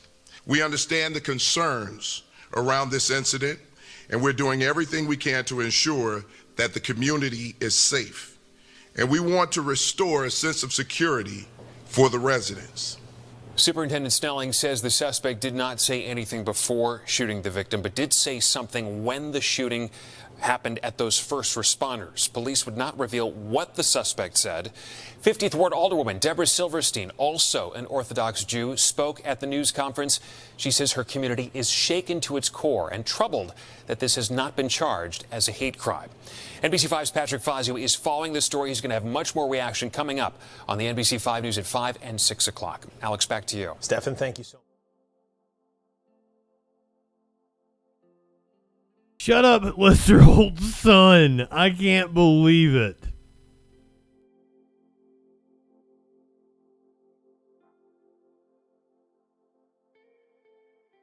We have crazy allegations coming out of the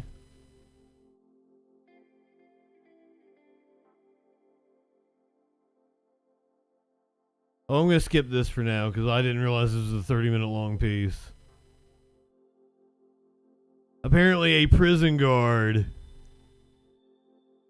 saying that the dude that's been charged in the Delphi murders in Indiana confessed to it, but I don't trust prison guards. Let's do this story. Man has an outburst after he was found guilty of murdering a teen. We begin with the exclusive video you just saw of that outburst in court. The disturbance happened after that murder suspect was found guilty of killing a Miami-Dade high schooler over a popular pair of those Yeezy sneakers. NBC6's Jamie Gorilla joins us from the courthouse with a story you'll see only. Jamie Glorilla. The jury had just handed down its verdict, and the family was giving a victim impact statement to the judge, calling the defendant a monster, when suddenly this happened.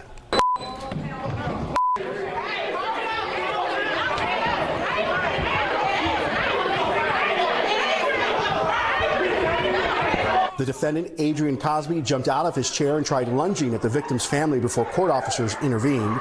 Cosby was taken out of the courtroom and his whole family left.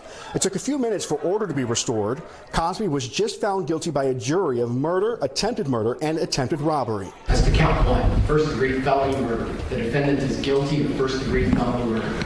In 2020, 18-year-old high school senior Angela Lacayo lost her life over a pair of Yeezy. Not yet, Michael. I'm sorry. Were trying to sell the popular shoes, but the sneaker sale escalated to murder when Lacayo was shot and killed.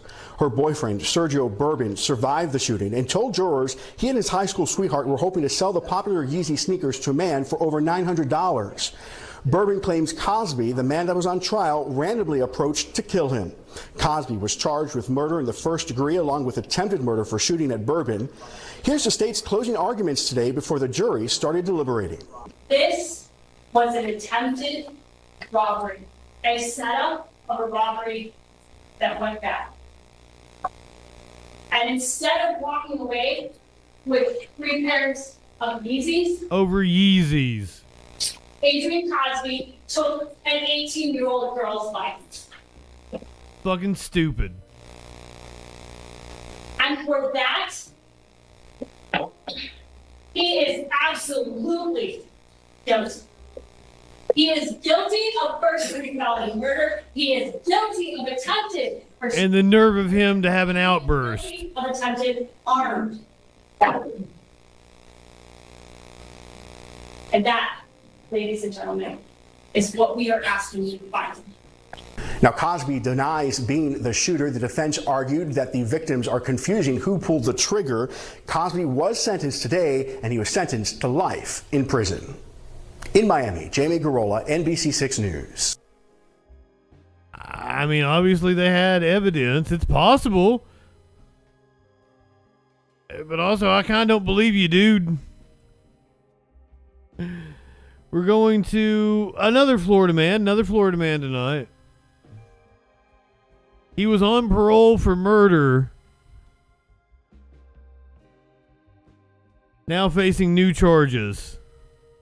A Plant City man who's already on probation is facing all new charges and the possibility of more than 100 years in prison. Investigators say the 23-year-old opened fire at a moving car and one of those bullets hit a house nearby.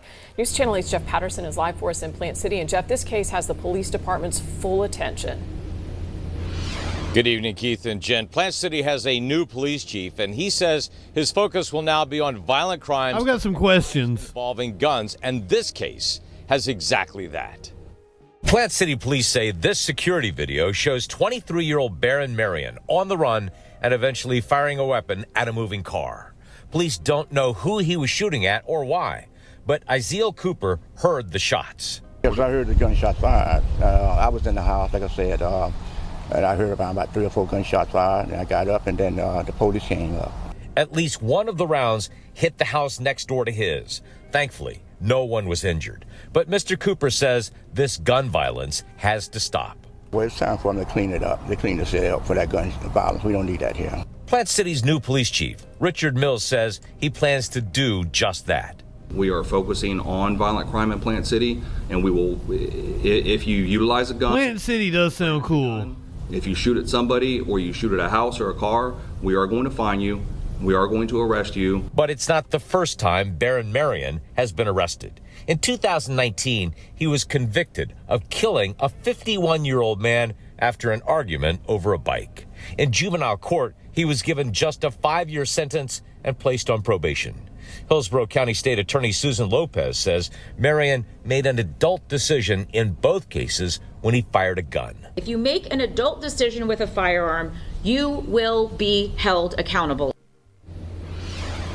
Marion is now facing charges of violation of probation, shooting. You would think it would be a forest. Or at a car, shooting a weapon into a home, shooting a weapon in a public place, a variety of charges that could land him in prison for more than 100 years if he is convicted on all counts. Live in Plant City, Jeff Patterson, 8 on your side.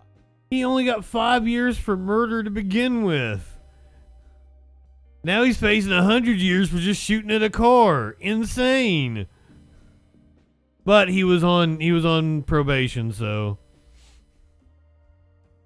Meanwhile, we're going up to the Hamptons, where apparently a murder suspect has been found dead. Investigators say the suspect wanted in the murder of a woman at a high-end resort in the Hamptons has been found dead. Police say the suspected killer, identified as 56-year-old Thomas Gannon, was the victim's boyfriend. He was found dead of a self-inflicted gunshot wound at his home in Honesdale, Pennsylvania. The body of 33-year-old Sabina Rosas was found at the exclusive wellness retreat Monday afternoon. Police say the suspect checked into the retreat with Rosas and was last seen leaving the spa without her Monday morning. The bloody crime scene was discovered by a worker later on in the day. So some rich fuck killed his young girlfriend. Well, fuck that dude.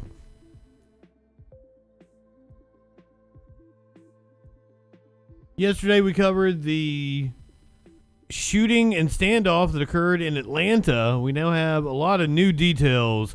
I think we've got some footage too. Tonight we are learning more about a standoff in the residences above the Four Seasons Hotel in Midtown. That's right. If you were here live with us for that breaking news coverage while it was happening, we were. You heard those gunshots being fired as all of this was unfolding. A very scary situation for everyone out there. Investigators say it all started after a dispute between the suspected gunman and a hotel employee. A SWAT team helped secure that suspect, and today we did learn one officer here, Jonathan Caporaso, with the Atlanta police. He was hurt and sent to the hospital, but tonight he is out of the hospital. Well, nuts. I thought we had another good cop. About the suspect. And 11 Alive's Molly Oak joining us live from outside so close. Four Seasons. Molly, new 911 calls are giving us a little bit more insight into what was going on here. Yeah, they're giving us more details into what went down inside the hotel. What went down? It happened yesterday. So along with that initial 911 call that we got our hands on, or audio from it, we're also learning more about the suspect. I'm at the Four Seasons Hotel Atlanta, and we have a resident of ours that just pointed a gun. In a 911 call at 10:15 a.m. leading up to Tuesday's incident, you can hear staff from the Four Seasons explaining to the operator what happened when he went to check out a disturbance on the 33rd floor. I went up to check out the mess, and the resident at the end of the hallway was pointing a gun at me, screaming, "Do not come this way. I don't want to hurt anybody." And he's known for mental episodes, and I just need you here pronto. Police later identified that resident as 70-year-old Dr. Jay Berger. Wow. Berger's primary specialty was ophthalmology, an eye care specialist. Dr. Berger. In Atlanta from February 2011 to March 2021. The police report shows the first officers arrived at 11:10 a.m., almost an hour after this 911 call. He's known for mental issues. We have tried to facilitate a suicide prevention intervention a couple times and have not been successful. The GBI reports Berger started shooting inside his apartment, into the hallway, and through the walls at SWAT officers, with SWAT then returning fire, injuring Berger and taking him into custody. His name is Dr. Jay Berger. He is known to have firearms and weapons in his unit, along with lots of Nazi paraphernalia. Atlanta. Well, Dr. Jay Berger is a Nazi.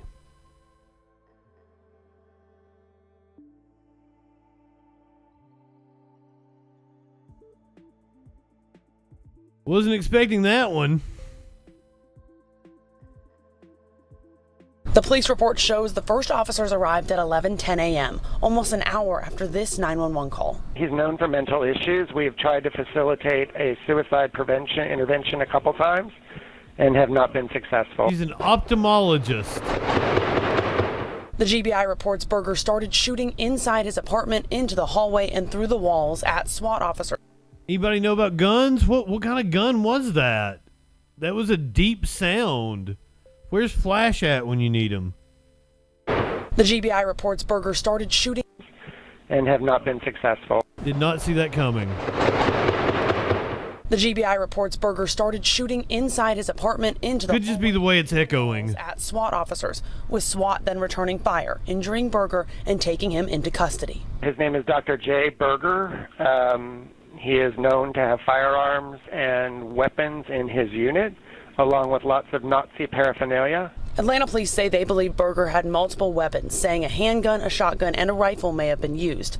A friend of Berger's told 11 Alive he's, quote, extremely kind and very knowledgeable, adding she was shocked to hear this was happening. The extremely kind Nazi shooter Treated her with kindness and respect. Closing with, he's a, quote, really good guy. The GBI gave us an update this morning saying Berger is still in the hospital. It says once he's out, he will go straight to jail. Apparently, it was a residential area that was above the Four Seasons Hotel. There's some sort of residential area. Remember, stick around. We're only a couple minutes away from Halloween specials. Probably going to hit it by 9:45. Classic television Halloween specials. Had so much fun last night. We go watch some more tonight. This woman got a scare of her life as police officers rush into a burning house to pull her out. 83-year-old woman in New Jersey. Police officers had no time to think as they raced into a burning home to save a woman's life. The rescue is caught on camera. Nick Calloway talked to those brave officers in Millburn, New Jersey. It's nearly 3 in the morning Sunday when Millburn police officers respond to a call of a house fire on Old Short Hills Road. 2 residents made it out, but told police that an 83-year-old woman was still inside. Ma'am. 3 officers went in. Through scorching heat and choking smoke, I got it fresh right here. They found the resident on the floor. I crawled probably about 8 to 10 feet to find her. Officers Thomas Sweeney and Steve Nassim were 2 of the 3 officers who pulled the woman to safety. I was kind of just thinking, we got to get her out of there. Sweeney has only been on the force about 4 months, but he's been a volunteer firefighter for a few years now, so he's no stranger to fire. You'd be crazy if you're not scared in a situation like that. I just think the adrenaline kicks in, and your training kicks in. He is 12. As scary as it is, you got to keep the composure and he's a hero. Do what you have to do. It was intense heat. Officer Nassim has been a police officer for 17 years, and he's a paramedic in his free time. With all my experience and training, one of my concerns was getting the officers out, make sure everyone was accounted for. The extreme heat also caused some damage to the house next door, which is owned by Orlando Pina. He says he went to the hospital to visit the woman rescued from the burning home. I talked to her, she was happy. I was so happy too. And I told her, yeah, don't worry about it. Everything is okay. We need EMS in the back of the house immediately. It's not okay. Your house burns and burned up, but is expected to recover. Neighbors here are calling those police officers who ran into the burning house heroes. The officers are too humble for that. They told me they were just doing their jobs. In Millburn, New Jersey, Nick Calloway, CBS News, New York. Oh, is the World Series going on?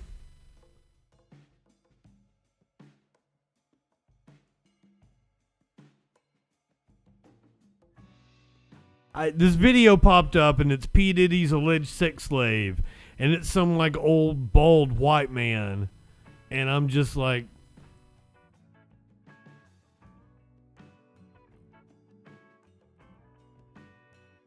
we're going to Texas, where a man received an extremely rare traffic ticket, and he's trying to kick authority in the balls. He's kicking authority in the balls. Well, this morning, a Collin County man has a court hearing for an extremely rare traffic ticket for something that really most of us all do. He's accused of illegally honking his horn, but at a deputy. And now the traffic stop itself is under scrutiny. Ooh. It all started when the man said that the deputy was driving recklessly on Highway 75.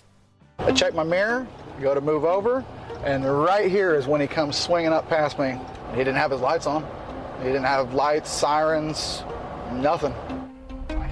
I hit the exit right here, and this is when I just felt that I needed to have a conversation with him. It wasn't that I want to follow this guy. It was more of, why is he driving the way he is?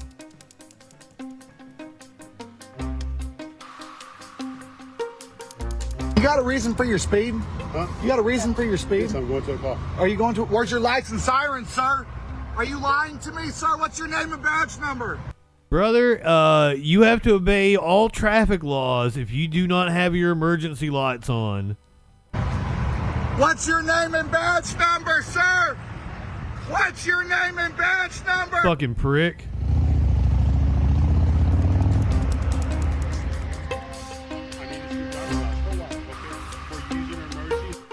I was trying to get your attention. Okay. That's not Is there an emergency? Was there an emergency? I had a was question. on a call. Yeah, because I almost hit you. Okay.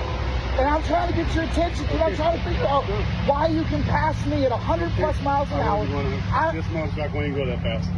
Okay. Bullshit. But I'm trying to stop cars on the highway. Trying to stop cars on the highway. You flew past me. I almost killed you. Exactly. I almost killed you. I had my turn signal on. I was trying to stop a car that was on the highway and catch up with them, and you flagged me down and used your horn.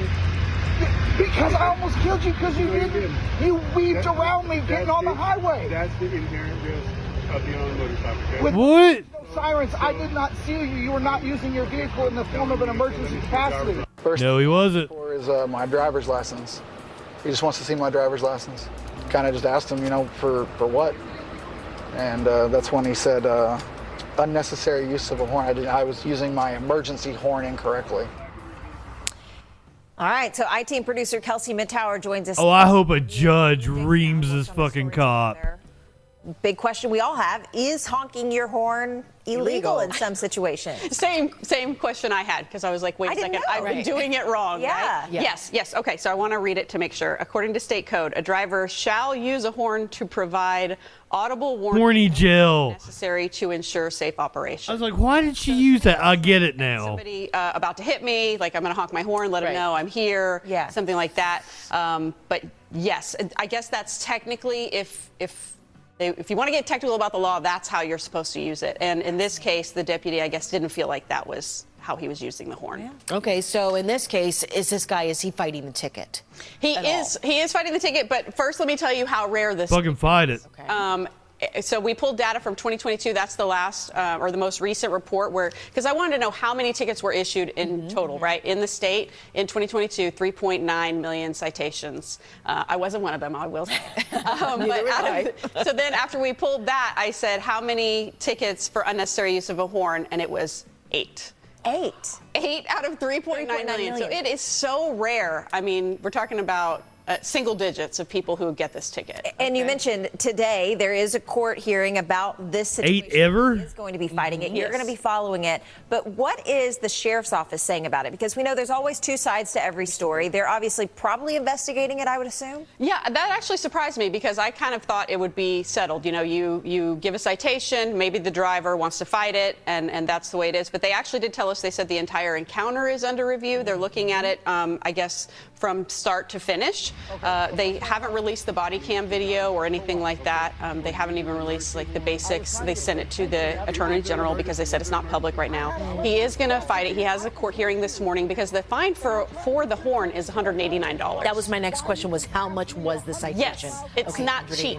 Okay. It's not cheap. $189, and that's he could plus court costs. I don't know. We'll find out. He's going to go to court. He has requested a trial by jury. I think he feels like pretty confident that people would be like, listen, I want to honk my horn. But yeah, just all about context. All right. Well, we'll have to see how it plays out. Again, Kelsey and the I-Team going to be following this case throughout the day today.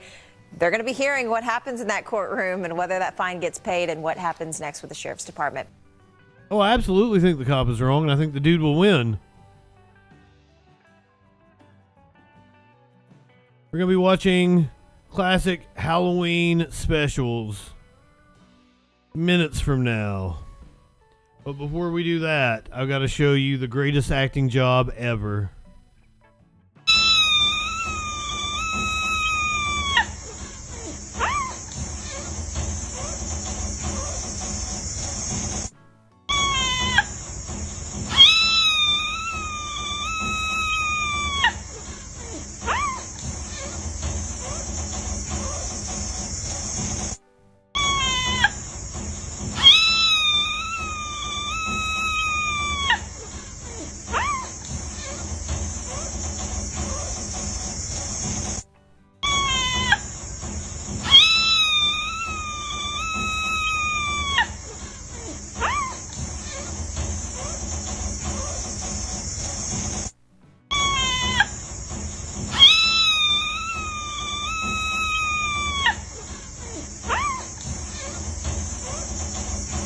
That little shit.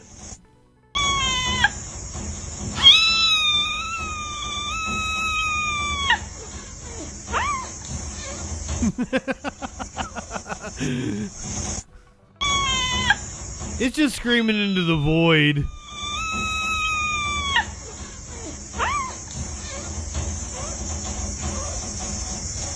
I know, little dude. I know. Existence is pain.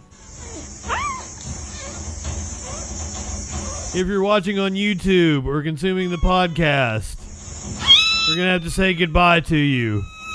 The fun's going to be on Twitch and D Live.